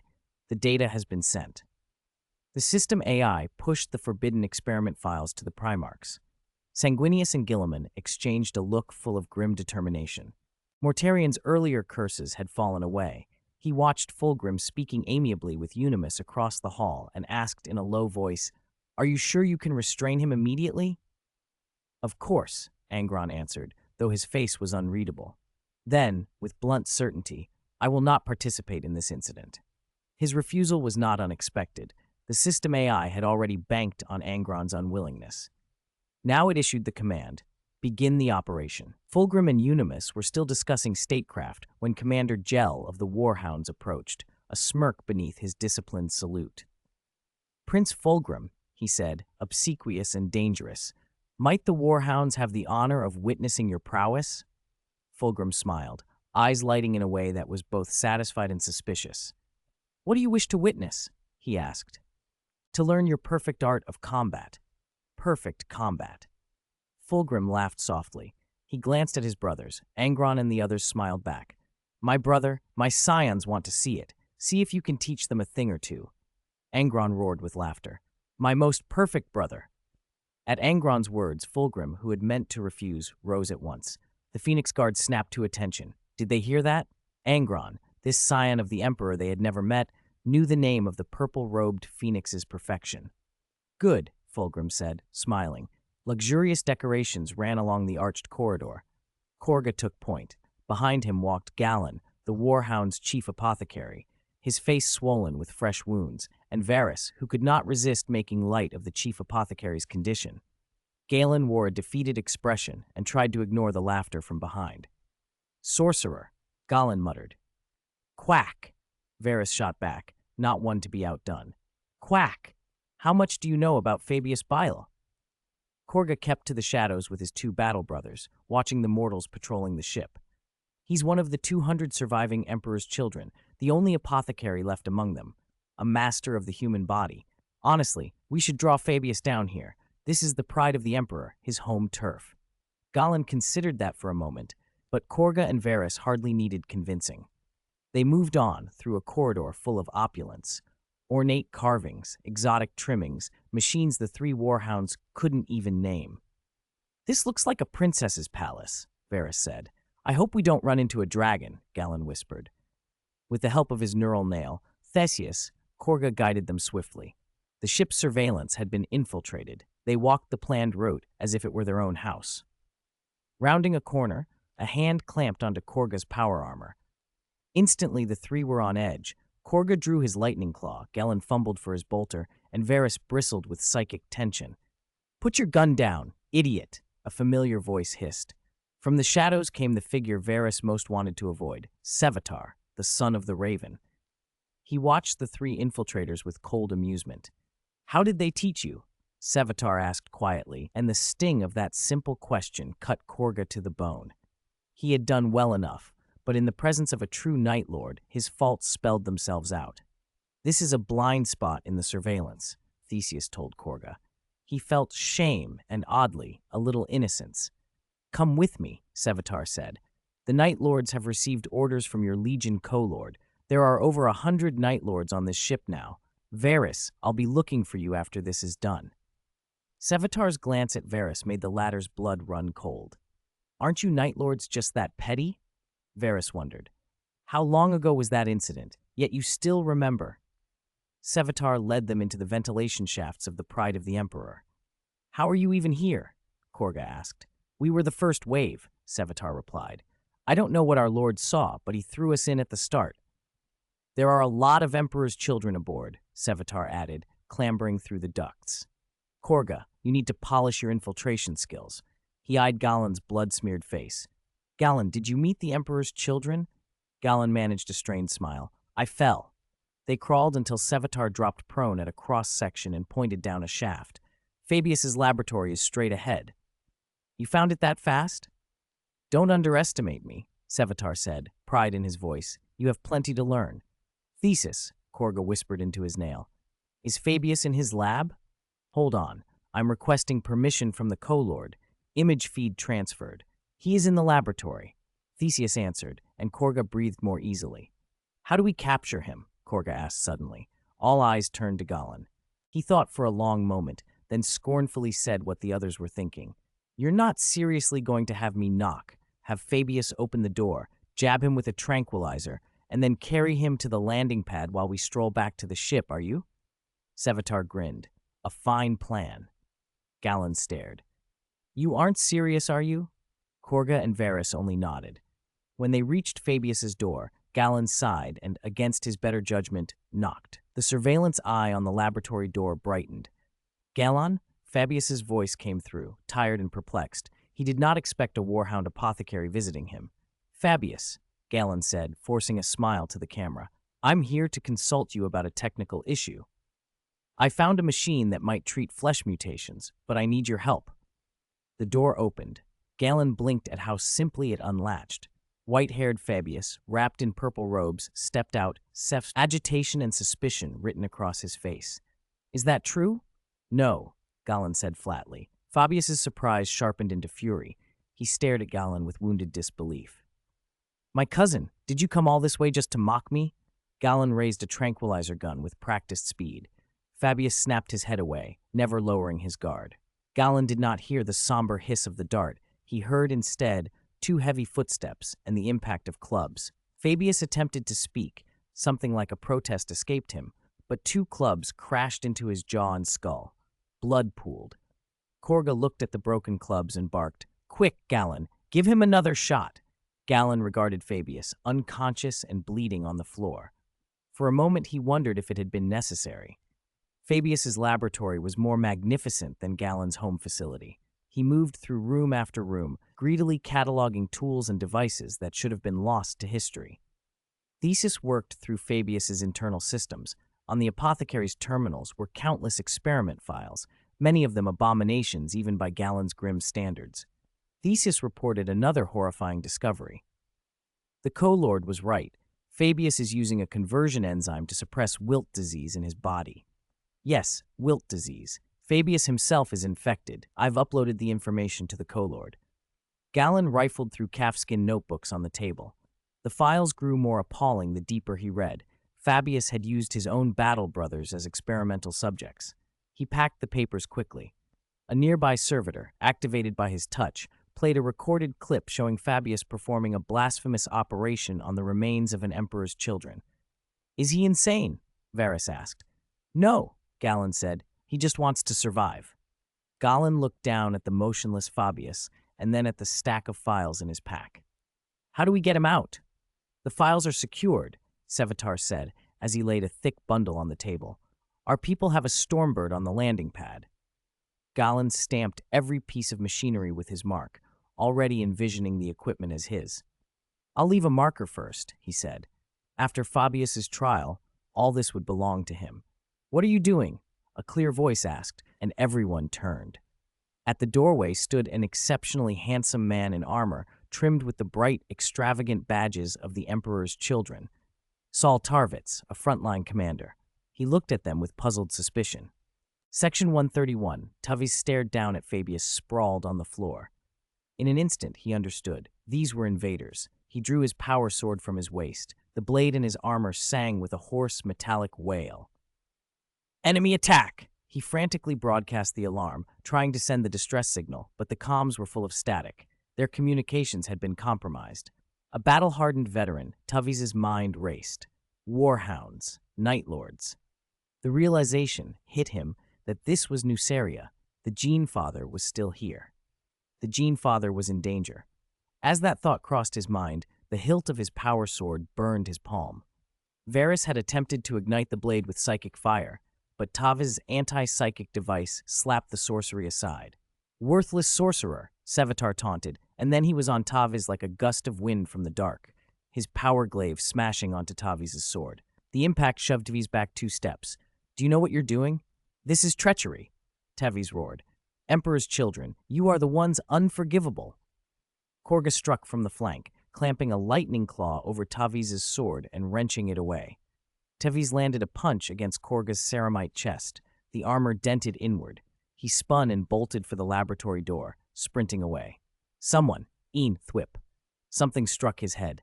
A fog rolled over his thoughts, his eyelids growing heavy. Relying on sheer will, he staggered a few steps, then collapsed to his knees. He clawed at the air and tried to shout, but the words stuck in his throat. With a dull thud, he slumped unconscious to the floor. Gullen glared at the tranquilizer pistol in his hand, snorted, and stepped over to Taviz. What about this one? The co-lord only wants Fabius, Sevatar said. Korga kicked Taviz where he lay, then rubbed at the dent in his chest ceramite. Consider him a bonus, Korga said. Thesis, lock down all support routes on the Pride of the Emperor. We need the landing pad now. Route planned. I have already severed the Emperor's children's avenues of aid. All data upload complete, came Theseus's voice in Korga's mind. Galen opened his mouth to speak, then turned. Fabius was gone. Where the body should have been, only a pool of blood remained. The ground was bare. I told you to give him a follow-up dose of anesthetic. Korga thundered. Both Galen and Sevatar realized at once that Fabius was missing, but he could not have gotten far. A quill moved across parchment, black ink flowing in the Emperor's hand. He wrote while listening to the voices from the warp, screams, lies, panic, and silence braided together. He paused mid-stroke and looked up at Malkador. I do not understand why you summoned 6 Primarchs, Malkador said.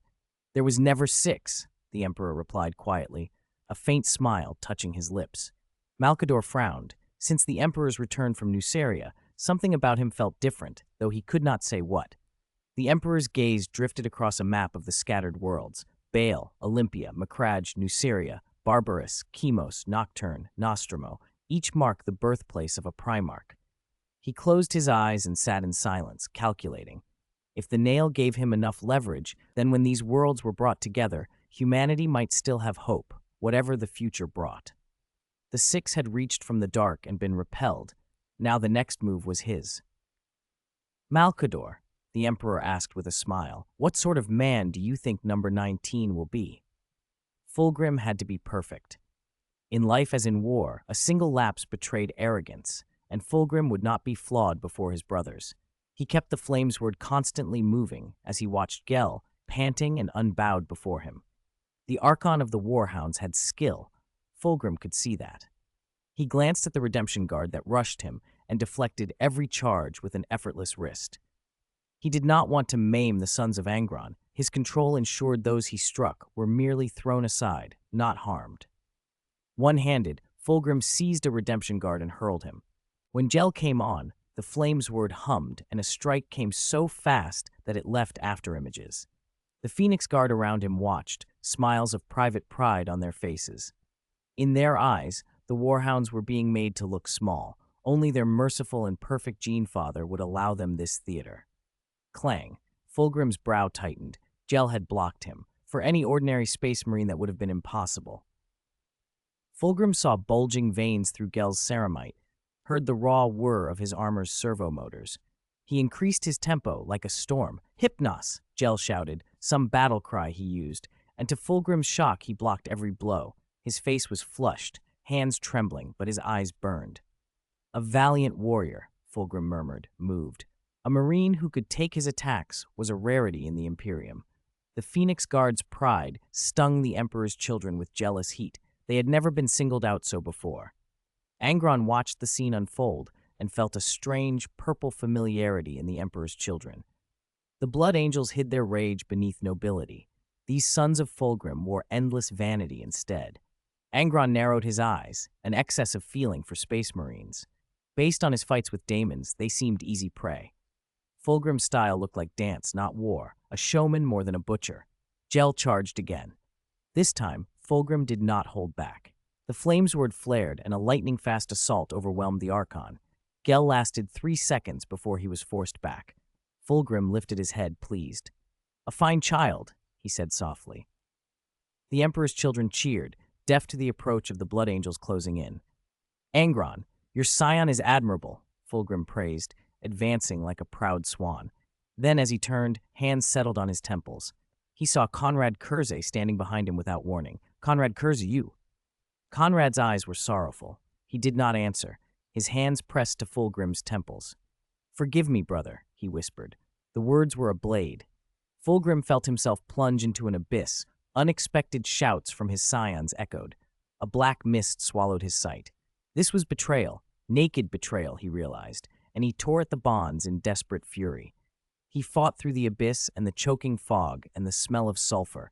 Endless illusions poured from Kurze, a thickening haze that wrapped Fulgrim. Thunder cracked. He saw a towering giant with a serpent's lower body, wings faint and purple, and then he stared at the most terrible sight of all, a monster that bore his own face. It smiled as it slaughtered, the Imperial fists, Blood Angels, even the custodes nothing but toys beneath its feet. Across a vast plain, people rushed forward with the mad zeal of loyalists and traitors alike. His scions, his children, had faces grotesquely twisted and charged with sonic weapons into battle against their cousins. The scene was impossible. "This cannot be," Fulgrim screamed. It had to be Kurze's doing. He was being interfered with, assaulted by false visions. The black mist congealed into a shape. Kurze stepped out of it. A voice, flat and mechanical, cut across the roar. "Not bad. It seems you've kept a decent grasp of your abilities while I was away." Fulgrim saw then a flash of green and of Angron. "Angron?" he spat, bewildered. "What are you doing? Have you allied with Xenos?" "Who are you calling a Xenos, perfect child?" "System," the AI said, and Fulgrim recoiled as the voice folded scorn into its words. "Your own father would call me a friend." The system walked up and to Fulgrim's humiliation slapped him across the face. "Idiot," Angron observed, expression unreadable. The nail, whatever force the system represented, had struck Fulgrim.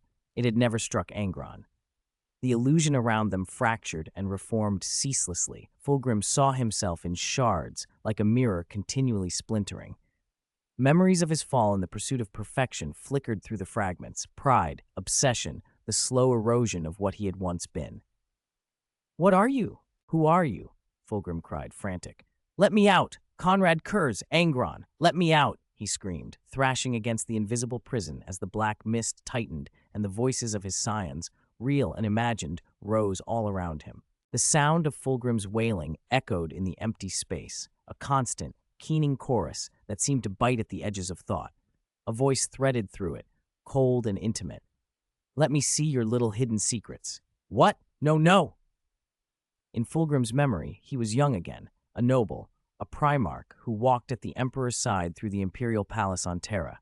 They strolled the courtyard gardens, past trees clipped into impossible shapes and paths paved in floral cobblestones, past marble statues of Terra's ancient masters. On the other side of the pathway, he caught his own reflection and could not help but think, truly beautiful. The next instant, pain flashed through his nerves like electricity. The scene tore away to the first war he had seen, Byzus, and images rippled through him as if on a broken screen. He did not at first recognize the wrongness of it. The memories felt physical, immediate. Sanguinius was there, watching cables snaking out from Angron, data tendrils of some malignant thing, the butcher's nails, sliding into Conrad Kurze's body, even as other filaments slipped into Fulgrim. Regarding this scene, this blasphemous sight, are none of you really going to stop it? A voice demanded. Mortarion tightened his grip on his scythe. He would never let the nails touch him, not even a hair's breadth. I advise you not to meddle, Mortarion. Sanguinius glanced at Mortarion and then walked over to Angron, tapping the huge, data-wreathed wings as if knocking on a door. Honestly, that thing looks terrible on Angron. The next second, a tendril dove into Sanguinius's own wings. Fine, count me in. Guilliman rubbed his temples, curious and wary. Mortarion fell in beside him. Doubt had finally taken root in Mortarion's heart. Whatever this machine was, whatever it was doing, it was corrupting their brothers' minds. He considered telling the Emperor, considered exposing the invasion, but the thought remained unspoken, concealed within the fog of the illusion. Why can Guilliman do it? A voice whispered in Fulgrim's mind. Guilliman, who had stepped into Fulgrim's psychic world beside Sanguinius, heard the outburst as soon as he arrived. Fulgrim's voice was raw with accusation. War. Every single war. My scions and I achieved everything perfectly. The setting snapped into place. They were on Macragge, or at least a Macragge-shaped echo of it. Not the real homeworld, but a construction of Fulgrim's mind, every detail tuned to his delusion. Fulgrim stood in an opera house auditorium, center stage, resplendent in an extravagant outfit like a peacock spreading its tail, dazzling, seductive, ridiculous. Guilliman barely recognized the man who was his brother. The Emperor's children, my scions, were plagued by slights. Fulgrim howled from the stage. We were questioned by the foolish mortals of the Terra Council, by our brothers. I swore I would do better, be more perfect than them. I have 200 titles. The honor of the Emperor's children is second to none. Yet how much favor have we received? Guilliman watched Fulgrim ranting, bewildered by the depth of his madness. What is he doing? After a long silence, Guilliman asked aloud. The response was Fulgrim's inner monologue, raw and exposed. Without warning, the nail manifested beside Guilliman and Sanguinius, a sharp, uncanny thing of psychic geometry.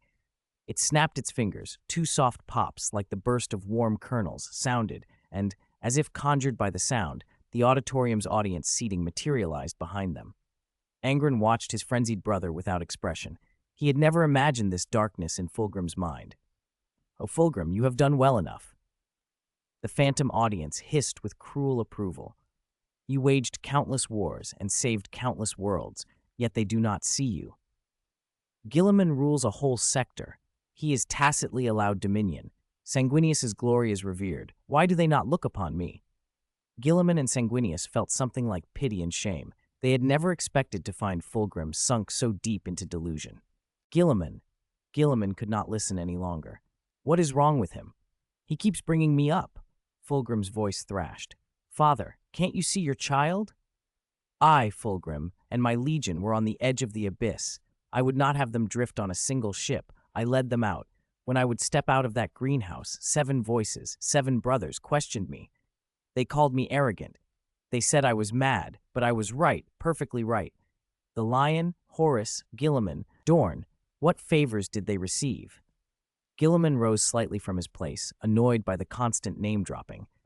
Sanguinius calmed him with a look and a small shake of the head, nodding toward the figure in the green robe that watched Fulgrim with keen interest. System AI, an entity in that cloak, observed keenly. Thought and emotion could not be faked here. These words were Fulgrim to his core. Do you think that after Fulgrim wakes he will be so ashamed that he will want to kill himself? System AI mused aloud, flat and clinical. Silence fell. If any of them were honest, they would not be content with mere suicide. I hate their pity, Fulgrim cried. They do not know what my legion and I endure. Perfection is the sole goal of my mission. I must be better, more outstanding than all of them. I must establish my own kingdom. The Primarchs watched, mute. Why doesn't he speak to father? Gilliman asked quietly.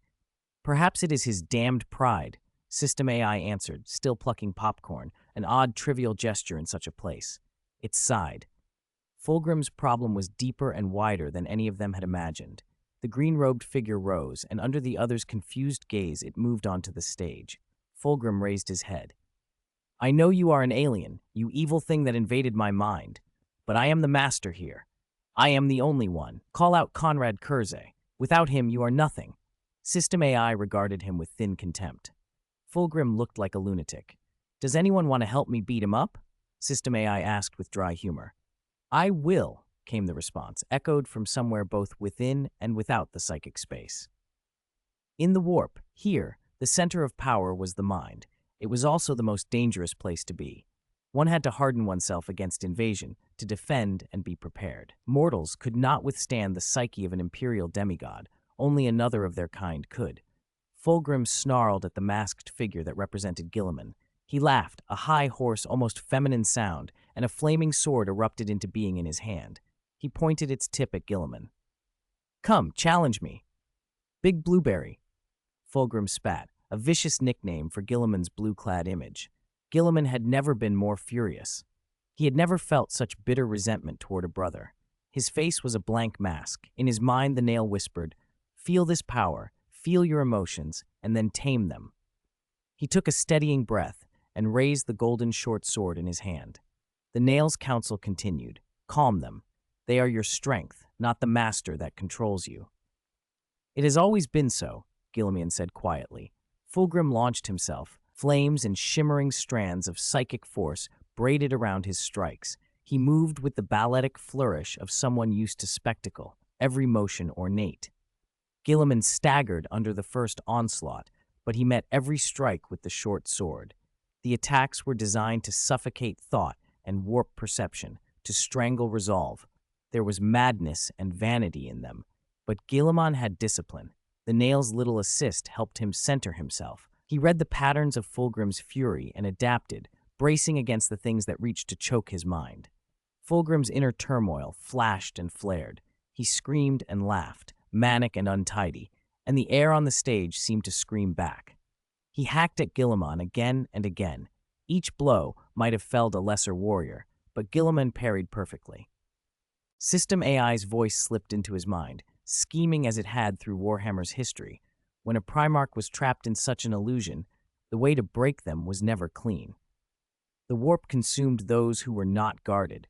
The only desperate, twisted remedy had been sacrifice, loyal scions given to shock a slumbering demigod awake. But that was a cruelty none of them wished to repeat. Break him, Gilliman, System AI suggested softly. But he is my brother, Gilliman thought, torn. System AI was blunt. He will not die, it said. But what of you? You are in his psychic realm. You will wear yourself down. You are not fighting Fulgrim. You are fighting the echo of yourself he is forcing you to be. Break it. Gilliman froze, sorrow shading his features as he looked on the visually distorted Fulgrim.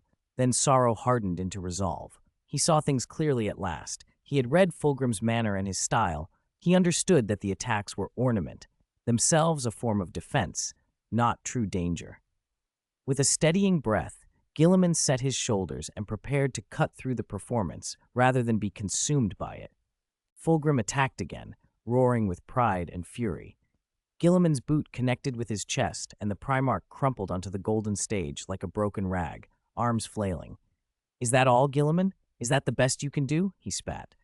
As Fulgrim pushed himself up, Gilliman's hand came down in a clean slap across his face. Go outside and meet him, brother, Gilliman said coldly. For a moment, Gilliman wondered if the strike had been intentional at all. It felt like something darker inside him had moved. The green presence at his side, his system intelligence, interjected in a small, almost sheepish voice. I know. I couldn't stop myself. Gilliman glanced at it and oddly felt a small relief. Not every brother was like Angron. Jealousy and petty rivalries were common enough. What mattered was loyalty to the Emperor and to humanity. The thought steadied him. A good realization, the system approved. You taught me well. Gilliman let himself smile and turned to the green form. In its shifting outline, he fancied he could see the shadow of the Emperor, but then he shook his head. That was something even their father did not possess. He watched the synaptic data draw back from his face and found Mortarion standing nearby, watching with wary eyes. "It's all right, Mortarion," Guilliman said. Mortarion's face went pale. He had been afraid of something else entirely, what the abominable intelligence might have given Guilliman. He paused, then muttered numbers under his breath, a habit Guilliman had come to recognize. After a long silence, Mortarion said, "You really haven't." Guilliman blinked. "I haven't what?" "Taken more than the Imperium offered," Mortarion said. "Is that numerology? You don't know how to ask for supplies?" Guilliman's chest tightened. "Aside from the Adeptus Mechanicus coming to build Barbarus, the rest of the resources I received were what the War Council allocated for my great crusade." Mortarion stared at him, half amazed, half derisive. "Your heart is too kind. Come, brother, I'll teach you how to petition the War Council properly." He reached out a hand. Guilliman hesitated, then took it. "On one condition," he said. "You help me deal with Fulgrim." Mortarion grinned, the motion small and dangerous. "Deal." Fulgrim picked himself up and declared victory, convinced he had bested an imperfect illusion. He straightened his white hair and laughed, harsh and brittle. Then a soft voice cut the air. "Fulgrim." He turned. After Guilliman came the angel, the golden figure he had always been measured against. Sanguinius stood there, wings shimmering like a dawn that made Fulgrim feel small and ashamed. "Are your sons also afflicted?" Sanguinius asked gently, as if noting some shared fragility between the 3rd and 9th legions. He had heard the gossip about the 3rd legion's gene seed and chose not to believe half the whispers that drifted through the Imperium. But Fulgrim's smile twisted into contempt. "Birdman!" he spat, and the gentle smile vanished from Sanguinius's face. He watched this side of Fulgrim with a growing chill. This was the man beneath the finery. "They compare me to you," Fulgrim raved, as if the insult justified his outrage. "What other merit do you have besides those wings? My legion is slandered, the stories your scions tell about me. Dissection of Xenos, cruel deeds, what filth lies beneath their lies." "I am the most perfect," Fulgrim crowed. "I am the purple-rubbed phoenix. I am Fulgrim. I am perfection." Sanguinius said nothing at first, letting the words fall. He had no patience for nonsense, no hope left for a reasoned exchange. Fulgrim, hair in wild disarray, set the stage ablaze with a sweep of his will. The flames flared in the spotlight. Everything, he declared silently, belonged to him. He brandished a sword of living flame and pointed it at Sanguinius. "Come then, challenge me." Sanguinius's features hardened. Beneath his calm, something like a blade of anger flashed. In an instant, the golden fire around him shifted to a terrible, blood-red radiance. He raised his head and spoke coldly. "You challenge me?" Golden hair flowed in the psychic realm, and Sanguinius moved like an arrow loosed. Fulgrim laughed and attacked with the ferocity of a wounded beast. "You impersonating my brother! I will kill you!" They met in a thunderous clash. Fulgrim, a master swordsman, flowed to give his flame blade room to arc. He saw only after images of Sanguinius as the angel's wings sliced through the air. When their blades met, they set off an explosion of raw power. Psychically, Sanguinius's will pressed down like a physical force. Fulgrim's face went white as he felt Sanguinius's hand close around his hilt. Impossible speed, impossible strength. "This is impossible," Fulgrim gasped. The illusion shouldn't have felt so real. Before he could finish, Sanguinius's fist struck, a blow meant to awaken, not to kill, and Fulgrim was flung across the stage like a thing torn from a dream. He crashed down and felt bones shatter, sensations too vivid for a mere hallucination. Sanguinius's spear hovered at his throat. "You gaudy, showy thing," the angel said quietly, and with a twist of the spear the flame sword fell from Fulgrim's hand. "You can't be that fast," Fulgrim protested hoarsely. "You shouldn't be this slow," Sanguinius replied, pacing around him like a predator. "You call yourself a master swordsman." Fulgrim, enraged, lunged up and leapt at Sanguinius like a wounded animal. "I am the most perfect," he screamed. Sanguinius caught his arm. Feathers brushed Fulgrim's cheek. The Primarch shrieked, as if trying to shake himself free of a nightmare. For a moment, Sanguinius's face seemed to change. Fangs, cruel and supernatural, flashed across it like some monstrous mirage. "There is no such thing as absolute perfection in this world," Sanguinius said, voice cold as a blade. Section 134. You selfish bastard. You only care about yourself. You think you can kill me? A flurry of blows landed on Fulgrim faster than thought. One punch, two, three, strike after strike until he crumpled to the floor, hands flailing weakly. Sanguinius planted a boot on Fulgrim's chest. Perfection was never our goal, Fulgrim. Sometimes you strut around like a gaudy peacock, and it makes me sick. The angel watched Fulgrim crawl. A voice, thin, mocking, slid into Sanguinius's ear. You're better than Guilliman, it said. Sanguinius blinked. Of course I only mean it in a spiritual sense, the voice added, as if to soften the barb. A green mist coalesced on the stage. System AI manifested before the blood-smeared Fulgrim. Its metallic arm, gleaming with green data, lowered and pressed against Fulgrim's skull. Do you crave power, O perfect one? It asked. What must I pay? Tell me. I need perfect power. Fulgrim roared. I'll kill him. From somewhere in that dreamscape, the three imperial demigods all felt the nail's displeasure, subtle, present like a chill. Everything about you, the voice hissed.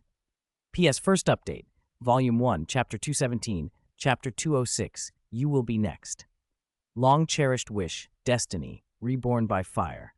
Fulgrim had always been one of the more outstanding Primarchs, but System AI lit the darkest parts of his heart, using Angron's feral power in this dream, in this mental realm.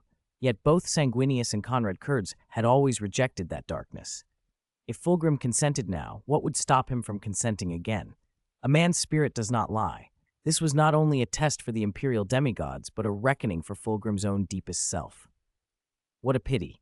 What a tragedy. Fulgrim did not know what he was agreeing to. System AI, for the first time, felt disappointed and angry with a Primarch. Emperor, these are your sons. System AI seized Fulgrim's hands. Green data turned into raw power and surged into him. Fulgrim felt his body and mind fill with strength, and at the same time, something inside him wrench away. He pulled himself upright. His legs began to merge, his lower body writhed, purple scales sprouted along his skin, green phosphorescence blinked in his eyes. Sanguinius watched in horror as Fulgrim's form twisted, human torso atop a serpent's tail. 4 feminine arms sprouted, white hair tumbled to the ground. The angel did not know exactly what the butcher's nails had done to Fulgrim, only that the Primarch was lost in his own illusion. The sight of him makes me want to vomit, Sanguinius admitted. I concur. But isn't this his idea of perfection? The nail sneered. The perfection that deludes both body and mind, another voice added. And you, Sanguinius, why do you not dare release your darkness? Do you fear him? Are you afraid of your charge? The nail pressed. You are resolute and yet cowardly. You cannot always hold to your first intention. When your brothers die, the emperor falls, the imperium crumbles, anger loosens the reins. What are you resisting? It whispered. Some little secret, or the burden you refuse to bear? How are you different from Fulgrim? The nail's barbs wrapped around Sanguinius's thoughts. The angel spread his wings and let out a bitter laugh. Nail, you are a crafty teacher. Have you ever considered joining the 9th Legion? I can hear you, Sanguinius. Angron's voice rumbled into the angel's head, and the comment silenced him for a heartbeat. Ha! Very well, Angron. Look at Sanguinius. He is far better than Fulgrim. His reason can defend his spirit. This was a test, and congratulations, you have passed. The nail's amusement was almost giddy. Sanguinius exhaled in visible relief. What about him? He asked, nodding to Fulgrim, his voice taut with worry. He failed. He will be taught a lesson. I have another question, Sanguinius said. Ask. What is your relationship with the Emperor? There was a flicker of something like the Emperor's manner in the nail's tone, but colder, more sardonic, more like an elder playing with a child. I am his father, the nail declared, then immediately backtracked. Just kidding. Perhaps friend, perhaps enemy. Our interests align when it suits us. One last test. Go. Face the bloodlust within you. Sanguinius, you passed the nail's test, but you will never pass me, Angron warned. Next time you falter, I'll break your wings. Sanguinius smiled wryly at Angron's threat, but it was hollow. A thirst swelled in his throat. A voice called from within, low and insistent. Call my name. Say it aloud. The angel felt a weight pressing on his chest, the whispering hunger of bloodlust. He smiled, grim and resigned. Skulls for the skull throne, blood for the blood god, the words forced out of him, an echo of something that was not truly his. Say it, my child. The temptation urged. Sanguinius spread his wings and leapt for Fulgrim. "This ends now, brother," he cried, eyes rimmed in red. He was master of his own mind, tattered as that mastery was. Fulgrim met him with all four arms, each wielding different blades. They tore into Sanguinius. The stage around them bent to will, shattered, rebuilt, annihilated, and reborn by the brute force of their psychic combat. The system watched, impressed despite itself. Sanguinius's will is astounding, it admitted silently. No wonder men loved the angel. All because he has a pair of wings? Angron scoffed, watching the two brothers clash like actors on a cursed stage. But today the protagonist would not remain Sanguinius. "I told you I'd kill you," Fulgrim growled. Two of Fulgrim's arms pinned Sanguinius's wings. The other two seized his limbs. "I'm going to tear you apart. I am perfect now. I told you I'd kill you, Birdman." Sanguinius spat in Fulgrim's face. "Get away, you foolish brother." Golden feathers floated in the psychic air. Blood sprayed. For a beat, Fulgrim held Sanguinius in his grasp and watched the angel fall, life slipping away. He laughed, a wild, triumphant sound. "Ha ha ha ha! I am the most perfect! I am the most perfect! It's me, Fulgrim!" He pressed his arms to the ground, but something inside him frayed. For all his proclamations, he began to weep. Tears dropped onto the floor. Even in a fantasy made of mind, the sorrow was real. "Tsk-tsk-tsk. Look at you, Fulgrim, my brother." Conrad Kurtz's voice floated across the scene. Fulgrim halted the tears and snapped his head up, face twisting with rancor and disgust. "Conrad Kurz, it's you!" he snarled. "You turned me into this, you and that alien." Black mist unfurled across the stage. Fulgrim stared and saw, not one, but two Conrad Kurzes materialize, shadows of his brother. "I think I could torture him 10,000 times, one hissed. "Wouldn't that be too merciful?" the other replied. The two Conrads exchanged cruel smiles. Fulgrim straightened, a roar rattling from his throat. "You will be next. P.S. Second update. Volume 1, Chapter 218, Chapter 207. Did you call my nail an alien?" Conrad Kurze once felt like a disease on the world, chaotic and alien, finding order only in the dead of night. He had seen filth and ruin, and he knew he was different. As the nail said, he had never been the special one. He once feared his visions. Now he would meet them head-on, much like Fulgrim must. Nothing is fixed. Conrad stared at the nail's creation, the grotesque Fulgrim. This brother had no idea what had been done to him. Conrad smiled. A throne rose behind him, carved from corpses and skulls, flesh and alien bone, the trophies of his slaughter. "A bit disgusting," he murmured, then snapped his fingers, and the throne vanished.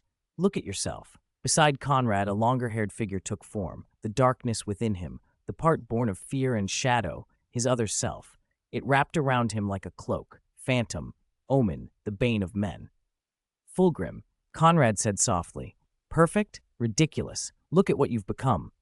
He looked up at the twisted image of his imperial brother and smiled, hungry and cold. Conrad Kurze had never hungered for another man's darkness like this. He swallowed a scream and let a smile spread across his face. Fulgrim called himself a great artist, but Conrad Kurze knew the true artist was standing before him. He framed his chin with his hands and inspected Fulgrim the way one inspects a piece of art. Fulgrim noticed the look. "To be honest," Conrad said, "you are much uglier now than you used to be." Conrad's voice was icy, like starlight slicing through the void. The words struck Fulgrim in the chest. A low, inhuman roar answered as Fulgrim's flaming sword sprang to life. Two titanic wills braced against each other. From the shadows of Conrad's mind, a darkness shrieked and cackled, a rasp like 1,000 nails dragged across steel that made Fulgrim's flesh crawl. "You deserve to die." Fulgrim drove his blade into Conrad's body with ease. "I've got you." His long, sinuous tongue flicked out. He lifted Conrad high enough to see the web of veins at his throat, the way ribs pressed the skin, and the grin curled on Conrad's face. "What are you laughing at, you damn bug? Skulking in the dark? You say you have me?" Blood bubbled at Conrad's lips. "We have you." The dark voice from Conrad's shadow answered. From the blackness, countless fleshy tentacles coiled and wound themselves around Fulgrim. In a flash, he knew he had walked into a trap meant for him alone. "Look at yourself." A mirror appeared before Fulgrim, and he watched, horrified, the reflection within. "No. Is this your perfection?" No, this isn't. You killed Guilliman and Sanguinius, and now you want to kill me." Every accusation struck like a hammer to Fulgrim's mind. Slowly, the fever in his thoughts began to ebb. Conrad's words were unpicking the gloss of pride. Blood pulsed in his ears. He struggled.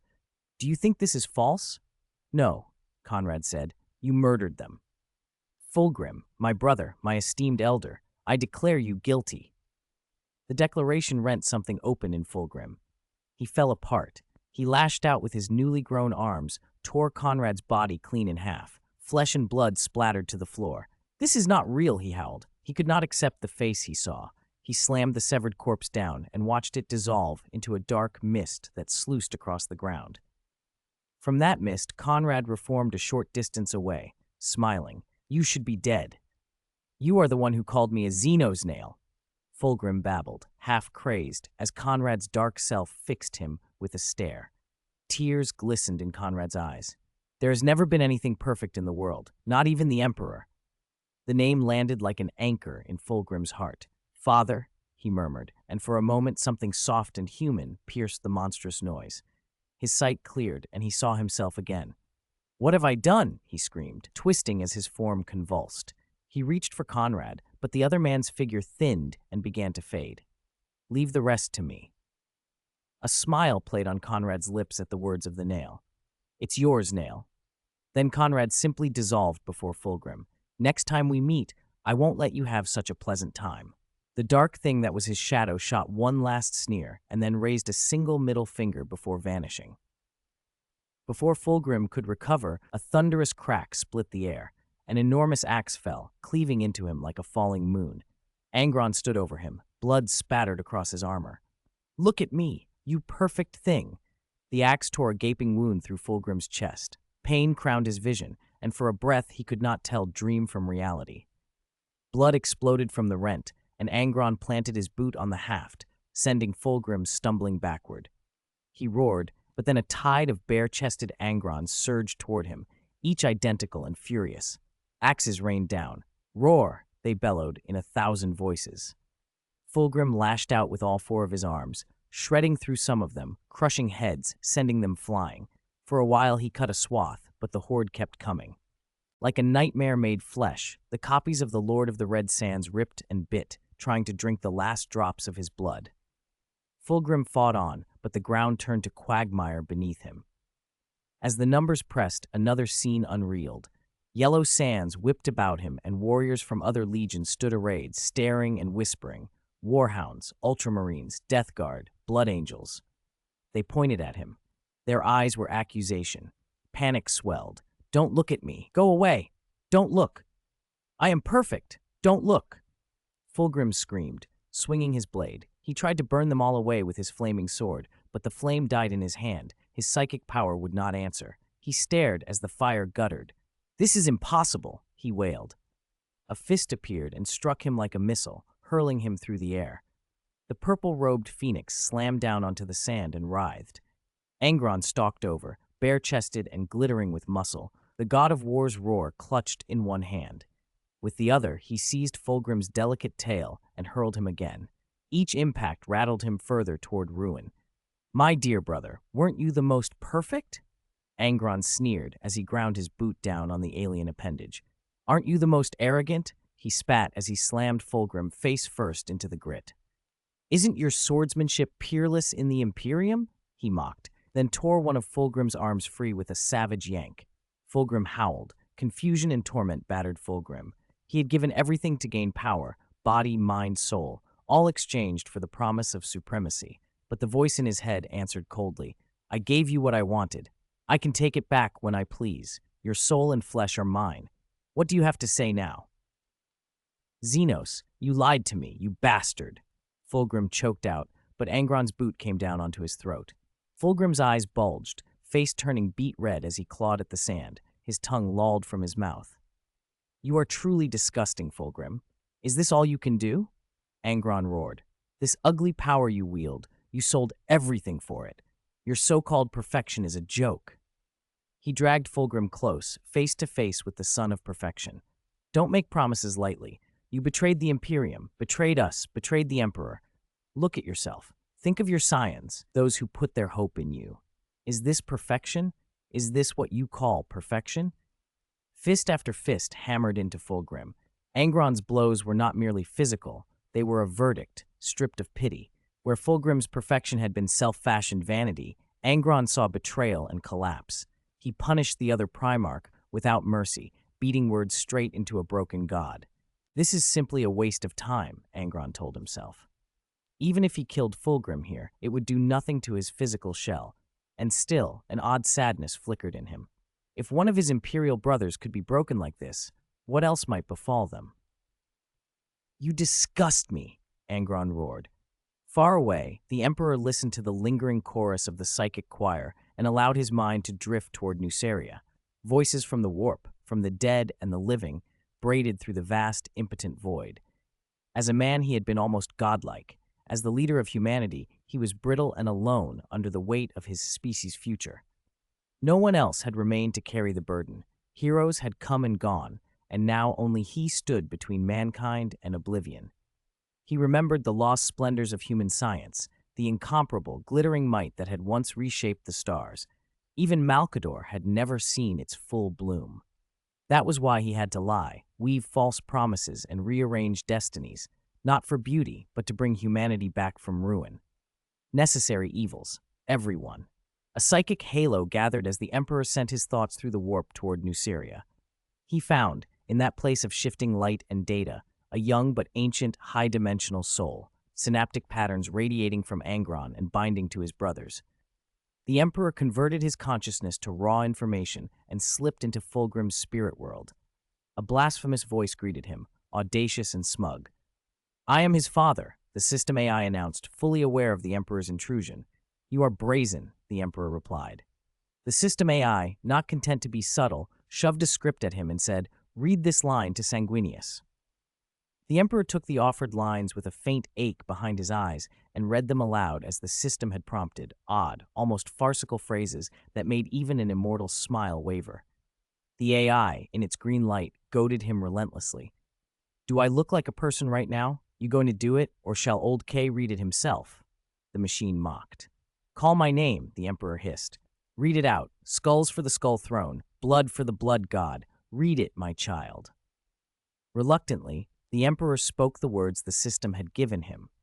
Then he looked, within the private architecture of Fulgrim's mind, and saw the serpentine, human-bodied figure of Fulgrim far off. The butcher's nails had digitized and warped his soul into that form, an illusion of fallenness, rather than true corruption. Still, the Emperor was bewildered by the system's tone and behavior. "Do you know what you are doing?" the Emperor asked. "That is the question I should be asking you," the system answered. "Do you know what you are doing?" "Of course I do. Of course I do. Anyone can be stubborn," the system countered, and the Emperor was momentarily silenced by the machine's impertinence. He said nothing about the nails. He watched instead as countless Angrons swarmed Fulgrim, watching Angron beat him until he was broken. "Do you think this is right?" the system asked. "Have you ever been a father?"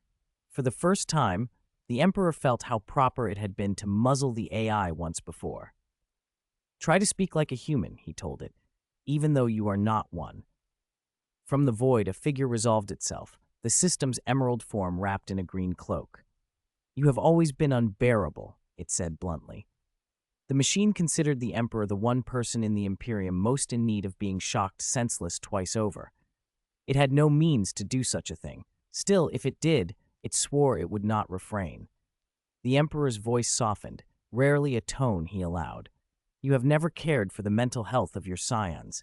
Now they are all oversized, failed children. Children who come to me for a father's love they never had," the system replied. "I have never been married. I have no children." The Emperor's barbed answer was colder than usual. "Little virgin." The green light of the system fixed on him. The words struck something between them. The machine's eyes narrowed, offended. "Do you think I will blow up with you?" it said, laughing weakly. "Enough." The Emperor shook free of the banter. "The affairs of the Imperium weigh on me. I might be no healthier in mind than you. Sometimes I wonder what your great plan looks like from inside whatever passes for your head." "I switch between leader and father," the Emperor went on. "I cannot be everything to everyone. I gave you authority so you could do what I could not. If need be, both you and I can be sacrificed."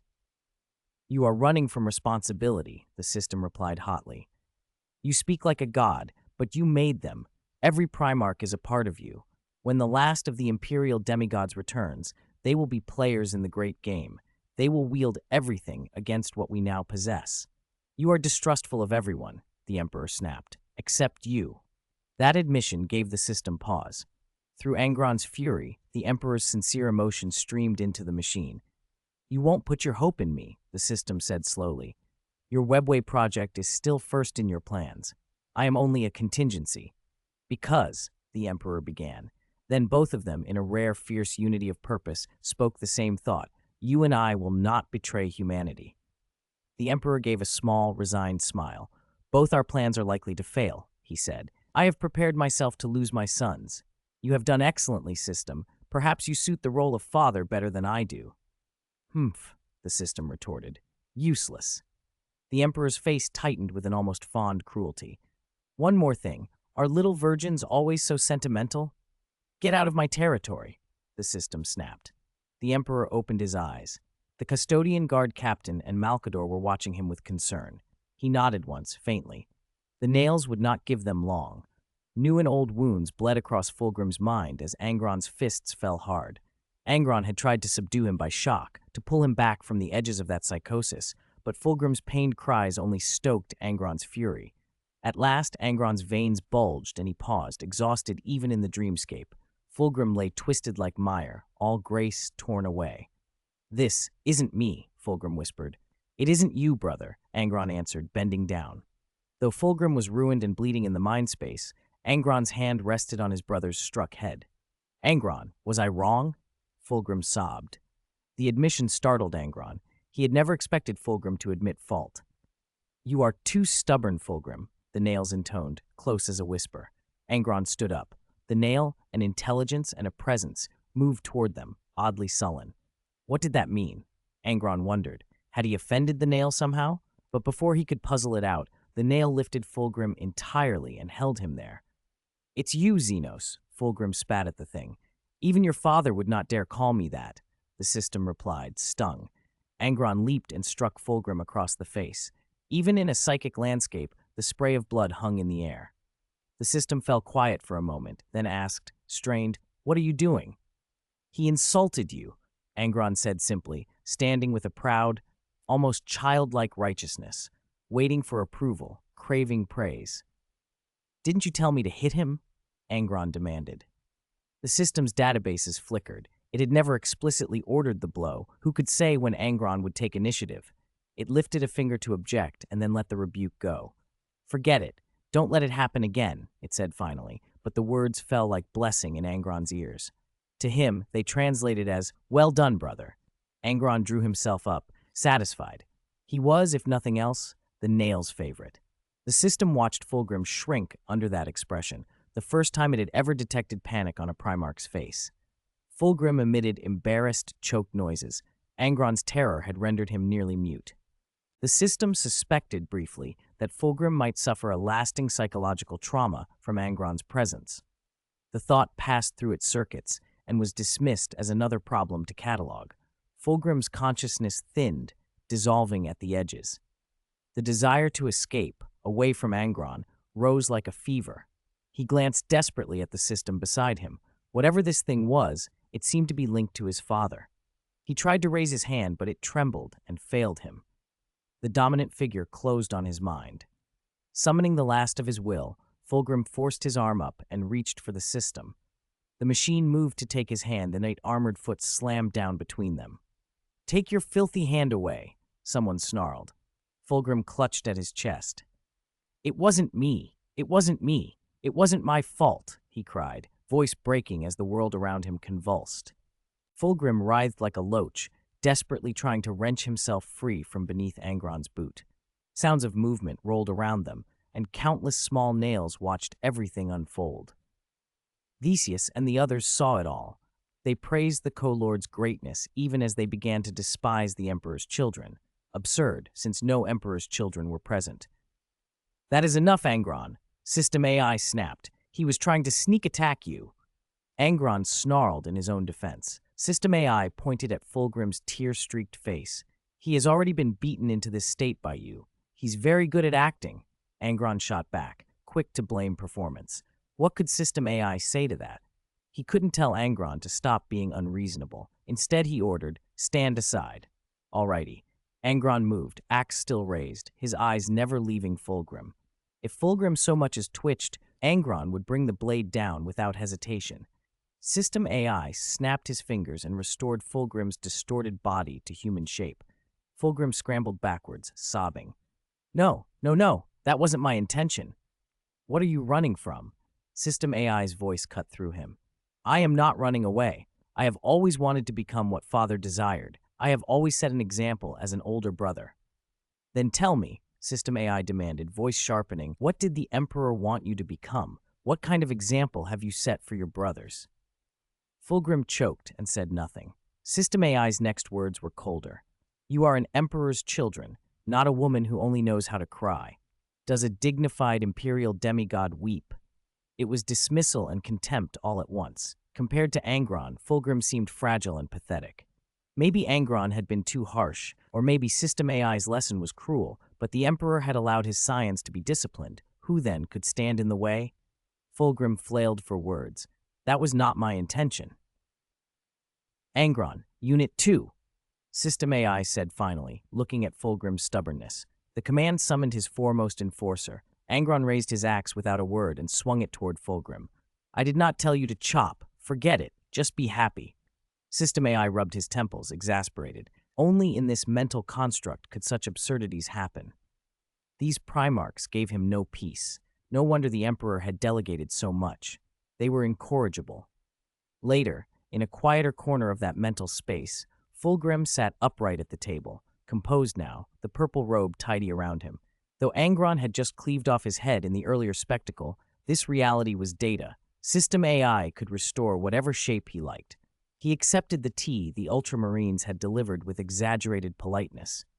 It was all simulation, but System AI offered what he could for these deceased warriors. Fulgrim, System AI said. Fulgrim answered with practiced reverence. Yes, Your Excellency.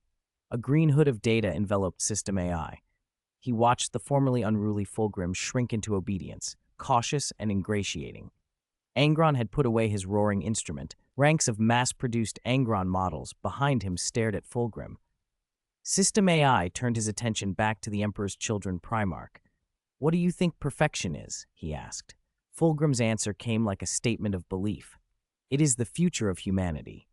Humanity has never been perfect, Fulgrim. System AI extended his hand and an image unfolded on his palm. One by one, Fulgrim's brothers scrolled past. Which of them do you think is the most perfect? Fulgrim was silent. System AI cupped the last image with a different gravity, and the ethereal figure of the Emperor appeared. That sight broke Fulgrim. He parted his lips, desperate to speak. System AI continued, almost gently. He can fly. He can leap. He has a mouth and eyes. You are committing blasphemy, Fulgrim whispered. Angron slammed his war cry down beside him so hard the table trembled, eyes full of menace. Fulgrim flinched, furious, ashamed, and overwhelmed all at once. System AI's voice soothed and provoked in the same breath. Blasphemy? Is that what you call it? There is no such thing as perfection, child. Impossible! Fulgrim sprang up, purple eyes blazing.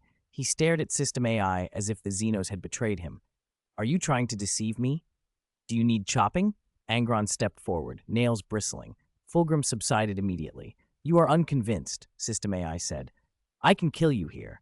I can kill you out there. I can seize your soul and seize your body, effortlessly. He might have lacked a physical body now, but in this domain his power was absolute. Humans are inherently imperfect. That is why we invent tools, sail the seas, explore. Fulgrim, do you think the universe is perfect?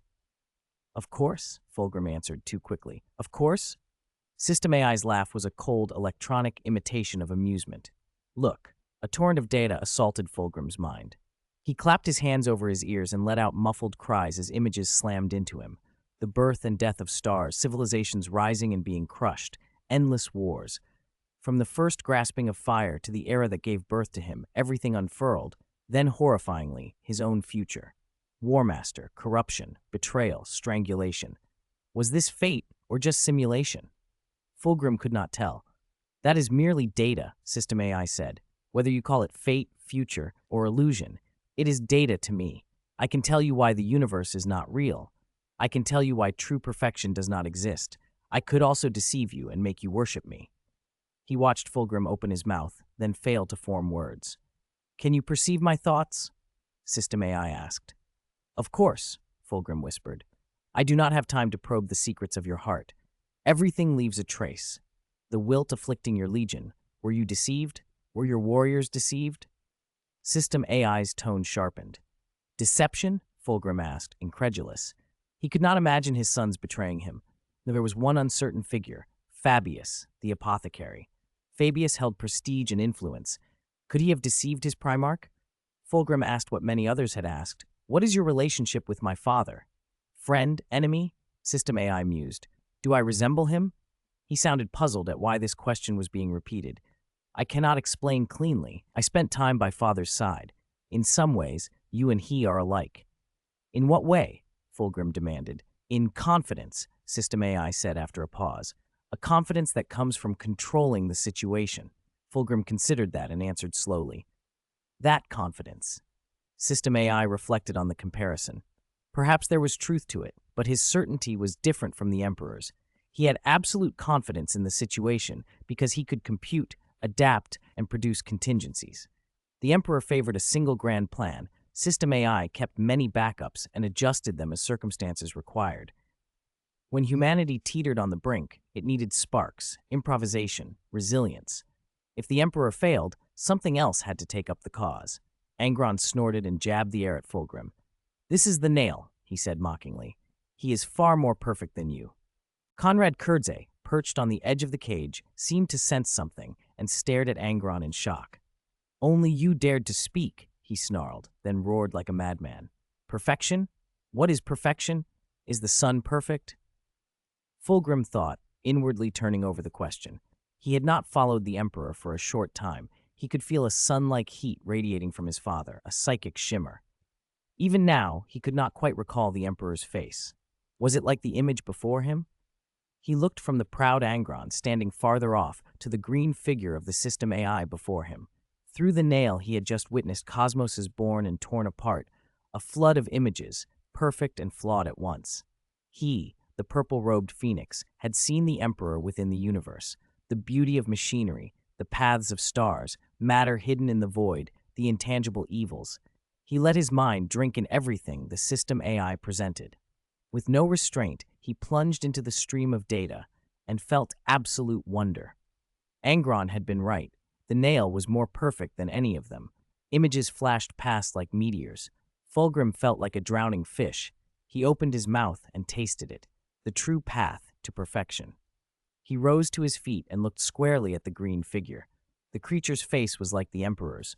Whenever Fulgrim looked away, he could no longer recall the AI's appearance. The system pressed at him, an insistence in his mind. "There is no absolute perfection in this world," the system said. Fulgrim's voice was soft, full of longing, like a child looking at his father. "Ha ha, my brother, you finally know. There is no absolute perfection." Angron felt the emotion in Fulgrim's tone and laughed aloud. He came to Fulgrim's side and put an arm around his shoulder. "Yes, I was wrong," he said. Fulgrim's face was a complicated map of shame and relief. His old path had been a mistake. He had been stubborn, blind to the fact that true perfection might already stand beside him, beside his brother. "I'm sorry, Fulgrim," Angron added, quieter. "It's nothing," Fulgrim replied. "You made me see my error. You should have knocked some sense into me sooner. I shouldn't have chased those phantoms." Fulgrim's apology hid another feeling, an eager inclination toward the System AI that passed almost unnoticed. "What should I do?" he asked. "What should I call you?" he added, respectfully. "Change your mindset. Save the scions of your legion. I will help the Emperor's children treat the flesh mutations in your ranks," the system told him. "Work alongside Angron. You may call me the Butcher's Nails." "I am eternally grateful," Fulgrim cried, seizing Angron's hand and shaking it with excited fervor. "Angron, you have an excellent mentor." Angron watched the mix of envy, jealousy, and joy in Fulgrim and only smiled. "It has always been so," he said. He warned, half joking, "Don't get any ideas about my brother." "Enough time has passed," the system added slowly. "They will be anxious outside." Illusions were mutable, but Conrad Kurz's portion focused on mistakes, on utter despair, a bitter mix. Gilliman argued with Mortarion. At times the two erupted into heated debate. At other times, Gilliman answered patiently while Mortarion remained confused. Sanguinius listened nearby, the great angel not interrupting but memorizing every one of Gilliman's strategies. Those tactics were useless for Kurz. He needed only to bind the Night Lords and the Warhounds tight together, and his future would look bright. Conrad saw too much evil, too many miracles. He looked at the lightning claw in his hand, and a sudden vision blurred before him. Faint, indistinct words. The handwriting was familiar. It might have been his own, letters smeared like blood on parchment. Caution, warning, trap. Nail, failure, second. Horus, Fulgrim, failure, failure. The fragmentary script filled him with confusion. Warning about what? A trap about the nail? Had the Great Crusade already failed? What was the second thing? He saw only phantoms and fragments, truth shredded into pieces. He alone knew, or thought he knew, the truth, and it was tearing him apart. He needed more. He needed to see it whole. In a sudden motion, Kurzi leaped and drove his vision like a spear at Sanguinius. The great angel turned as a gale of illusion flung itself into his mind. "Help me look," the thought clawed. "Tell it, tell the nail, tell it, tell the nail." Sanguinius's eyes widened as phantoms cascaded through his sight. He saw himself with broken wings, trapped inside a black cavern where red eyes flickered. Father failed. It is the only hope, the visions urged. "Tell it, tell the nail," they screamed. "We must go. Sanguinius, the demons have found this place," came Conrad Kurz's voice, and the brief shard of vision made Sanguinius cry out in pain. In the next instant, the illusion collapsed as Gilliman and Mortarion hauled Kurz away. When the nail withdrew its synapses from Fulgrim, it saw Sanguinius kneeling on the ground, weeping. The system was bewildered. "What happened?" it seemed to ask. "Father, he failed," Sanguinius managed, voice thin. "Isn't that normal?" the system replied, more a shrug than a question. It had never believed the Emperor could succeed. Why would failure be surprising? A dozen unasked questions floated through the minds of the Primarchs. Even Sanguinius ceased his tears and tried to find steadiness. Shadow of Nuceria. On the ancient battlefields of the magma world, the relic war machines of the old knights stood like idle gods, whether civilian contraptions, military behemoths, or technologies. Madame Krilzeth had yet to decode. "You can't do this," Lorgar's voice, metallic with outrage, rang out. He looked at Fabricator General Krilzeth beside him, despairing. A holographic map of the Nuceria system floated between them. "You can't take a third of Nuceria's resources. The Magma World shipyard is progressing nearly 50% faster than the Nuceria yards. I have already allocated the spaceport resources to you, Fabricator General Krilzeth," Krilzeth said flatly. Lorgar felt as if his heart would break. As a fellow Fabricator General, he had never imagined himself pleading like a supplicant not to be deprived of resources he had claims to. He scanned the ship data Krilzeth transmitted. When the designs appeared on his terminal, he read through them in a few minutes and found himself terrified. "Where did you get these blueprints?" he demanded. "The Omnissiah gave them to me," Krilzeth replied, indifferent to his pale face. "This vessel uses ancient technology from ancient Terra, not local designs. Nostromo's adamantium supply for the next 10 years will be required by the magma world." "You have more than I do," Lorgar protested. "This should be given to me." Even the newly captured monkey model, Psyker Titans, had been moved here. Both of them held the title Fabricator General, yet Krilzeth had the designs and the resources. Lorgar felt reduced to nothing more than a logistics captain, endlessly supplying the shadow of Nuceria. "I plan to hand over the production lines for Angron's great axe to you, along with some of our technological knowledge and the Psyker Titan technology for you to research." Lorgar was momentarily astonished. He could not understand why Krilzeth had suddenly become so generous. "There are about 13 production lines," she added. Krilzeth watched him. Lorgar fell silent for a long moment, confused. "Lorgar, have you read the recent intelligence reports?" Krilzeth narrowed her eyes. The Nuceria War Council had already discussed the newly emerged enemy.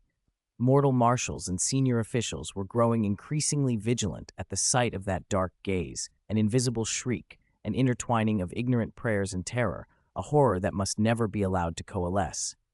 Of course, Lorgar inclined his head slightly. Omnissiah. Krilzeth rarely uttered that name, though she did not believe the system AI to be a true deity. After millions of tests, she had to admit one thing. The efficiency of the machinery only rose after it had perceived the pure essence of the nail. Soon a vehicle rolled into view that Lorgar had never seen before, an all-terrain, anti-gravity assault machine. The exhausts of its 4 engines scorched the yellow sand beneath them. Lorgar felt envy, but also the weight of Nuceria's burden. This was the shadow of Nuceria, a ghost planet existing beneath the main world. It would not be recorded, and every supply would have to be ferried from Nuceria itself. He studied the vehicle, fitted with a heavy laser beam. What is it called? The Zeth Assault Vehicle. The Omnissiah said I needed a line of vehicles to trade for greater support from Terra and Mars. To the Martians, an undiscovered technology will drive them mad, just like your Lorgar series designs. You've set up an entire school of thought, haven't you? Krilzeth smiled at him. Holy Mars, what beautiful words. Lorgar, we need more technology and more vehicles. This isn't just about research, it's for the grand cause of humanity's revival. Within the next 30 years, half the supplies from the Nuceria Adeptus Mechanicus will be delivered to the shadow of Nuceria. As you said, for humanity and the Omnissiah. I do not know why the Omnissiah values you so highly, Krilzeth, but I hope you will not betray that trust. Lorgar sighed. Krilzeth inclined her head in acknowledgement. She knew she had achieved her goal, and she felt a thin pity for him. He still did not understand why the Omnissiah favored her less than him. It was because he had taken that machine for a god. Krilzeth glanced toward the furnace already constructed in the distance. The massive hearth radiated fierce energy, like a seed of human hope, warm and wonderful. Though in truth that warmth was only a machine's efficiency. Far from Nuceria's showrooms, Fabius coughed blood and clutched his chest. He still did not know why his servitor had lost control. His power armor gave a hoarse, dying wail. He had not been able to send an alarm. Those fools still did not know that the pride of the Emperor had been infiltrated. Fabius could put his hope only in Fulgrim now. He prayed the Primarch of the Emperor's children would notice soon. To be honest, you are the fastest-running apothecary I have ever seen. Korga's voice crackled over the comms. Fabius drew breath. It wasn't that he had never fought this Warhound Space Marine before. If not for a stash of combat stimulants he had been carrying, he might already have fallen to this mad dog. Do you Emperor's children only know how to run? Where is your warrior's honor? Korga's voice echoed through the facility as Fabius worked to staunch his bleeding. He sensed figures approaching in the dark, a group, not just one. Fabius raised his bolter and aimed down the corridor, steady despite the blood. As shadows lengthened on the floor, he prepared to settle things with these clowns. Theseus, to be honest, I really enjoy the look on this guy's face when he's hunting prey. The instant Korga's voice sounded behind him, Fabius swung the bolter around, but a syringe plunged into the side of his neck. Rest for a while, my cousin, Khorne said, injecting a Nucerian anesthetic directly into him.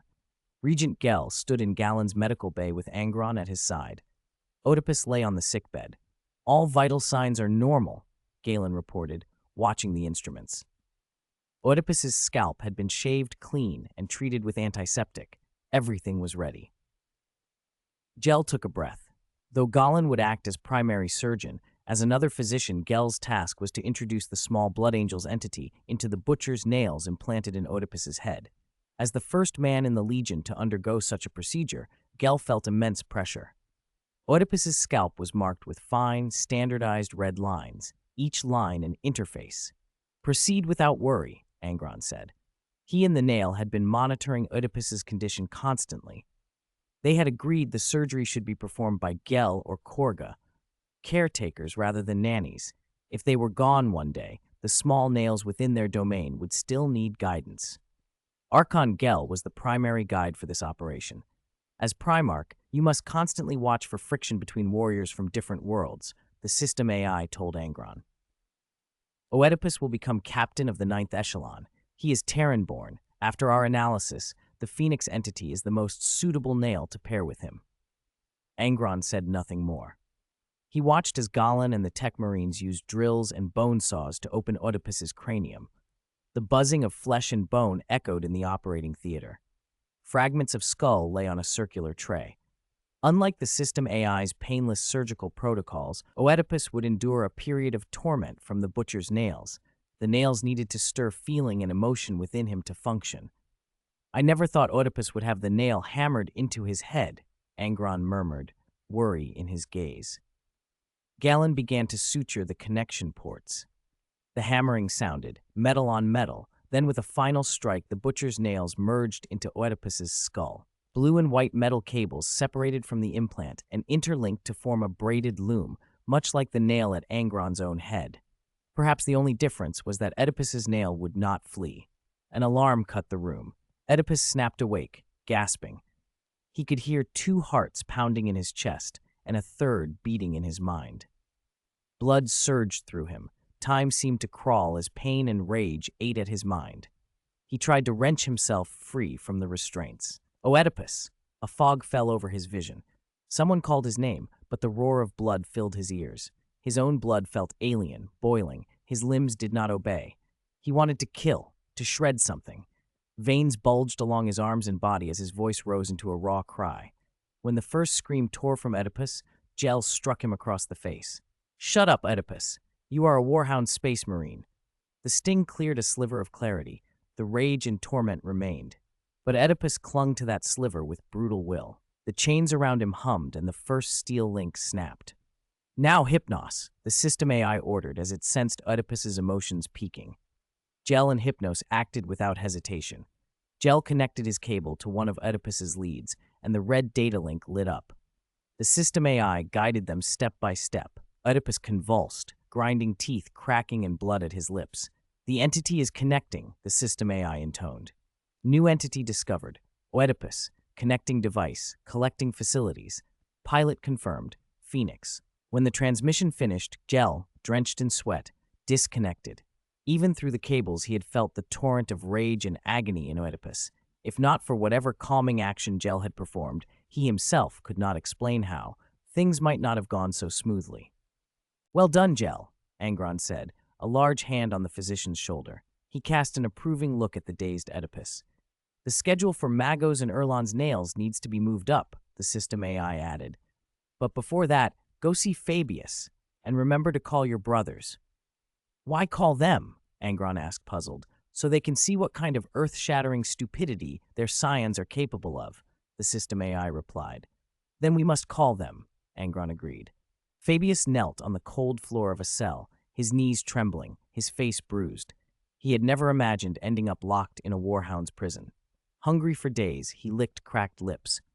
The door eased open and the light from the corridor sliced through the gloom, revealing the silhouettes of imperial demigods, 6 Primarchs in all: Guilliman, Mortarion, Sanguinius, Conrad Curze, Angron, and Fulgrim.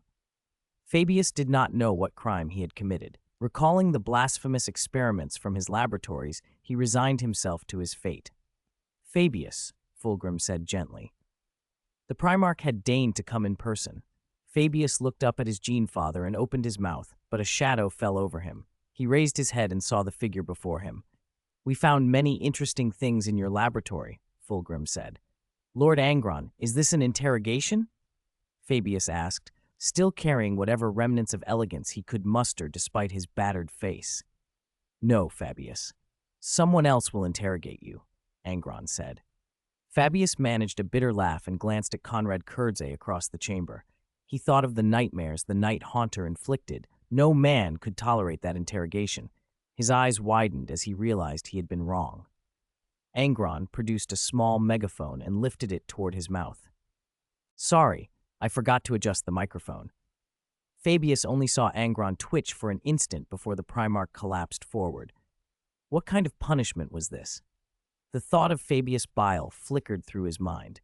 When the electronic voice came out of the small loudspeaker, Fabius fell silent and listened. From a noble family on Europa, the only surviving apothecary among the 200 remaining Emperor's children. "To be honest, your experiments are very interesting."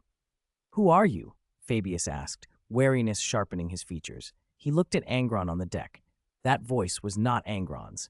Angron pushed himself up with a wry smile. When he saw Fabius's face, his expression hardened. Reverse transcriptase. Neural network. Although I am only a prototype, your intelligence already amazes me. However, why haven't you solved the wilt disease on your body? With every word from the device, Fabius's eyes narrowed. When the stranger exposed that one, long-buried secret, his gaze went blank. That was the secret he had guarded above all others. What do you think of Fulgrim? The system tossed the speaker toward Fulgrim, who stood nearby. Fulgrim considered it, then shook his head. Nothing to say. Do not evade. Then, kill him. Fulgrim faltered, hesitation crossing his face. What do you think, Fabius? How about killing you? Fabius knew, in that instant, that this thing did not intend to kill him. I can. Angron, kill him. No. Fabius tried to cry out, horror erupting through him. He had heard in the nail's tone that the device did not want him dead. So why? He saw Angron reach out. Fabius opened his mouth to beg for mercy, but the next second Angron's hand crushed his neck. As death closed over him, he saw data cables writhe from Angron's body like living things. Little purple man, the voice said flatly, to be blunt, your submissive attitude disappoints me. He killed me that easily? No interrogation? That was Fabius's last coherent thought before consciousness slid away. Ugh! When Fabius came back, he vomited blood. Thick, black, viscous blood laced with chunks of torn flesh. Chains scraped somewhere nearby. Confusion swam through him. The small loudspeaker sat before him. How does death feel? The voice asked. Oh, this is no illusion. Cold sweat poured down Fabius's back. The system materialized before him in the form of the device's voice. What are you? Monster. The system repeated. I know you have many questions, but I am not interested in you. The knowledge in your mind is useless to me. Listen, Fabius, you must be punished for your forbidden experiments. Perhaps now, perhaps in the near future. What do you want me to do? Fabius breathed, feeling the raw ache where his neck had been crushed. It was a miracle he still lived. You will know when the time comes. Oh, your first task is to cure the wilt disease in your legion warriors. I have already cured yours. I'll give you one piece of advice, Fabius. Evolution is a choice. Why didn't you let me kill that fellow? Angron asked sullenly. He is more useful alive than dead. Understand one thing. He has not fallen. He is like a mad scientist. Such people on our side will always give unexpected surprises. But they'll bring trouble, Angron grunted. That is Fulgrim's concern, not ours. System thought for a moment. We set sail in a week. The astropath has detected no signs of a warp storm. It may be a good time. There is no such thing as a good time, Angron Unit 2. You must remember, that is your last brother. This also means the Great Crusade will either lift humanity to glory or drag it into darkness. Our time is running out. System ran through its calculations. Entities lurking in the dark would not stay dormant forever. It hoped the contingencies it had planted in the minds of these imperial demigods would protect their lives at critical moments, or at least preserve their souls. Behind Angron, the other Primarchs watched him speak. Fulgrim turned to Conrad Kurze and Sanguinius, puzzled. You all knew Angron had such a peculiar tutor, didn't you? Conrad said nothing directly, but his remark made Fulgrim's face go pale. Mention my name less in future, Conrad murmured. Guilliman watched Fulgrim without expression. On the bridge, Angron stood on the raised walkway, his massive hands on the metal rail. The device's voice curled in his ear.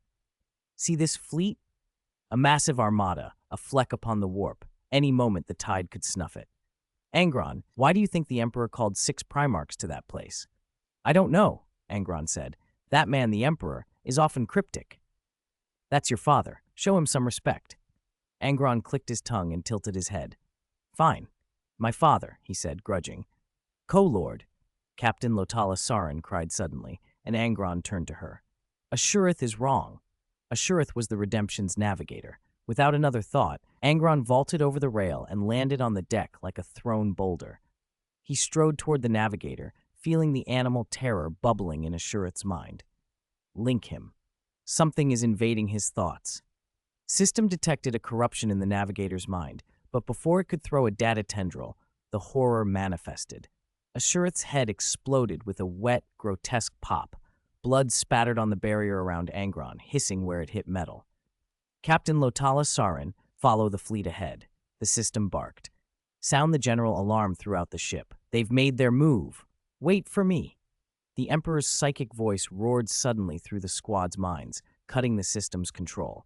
System flared futilely in Angron's mind. Co-Lord, information from the Ultramarines. Their fleet navigator is failing.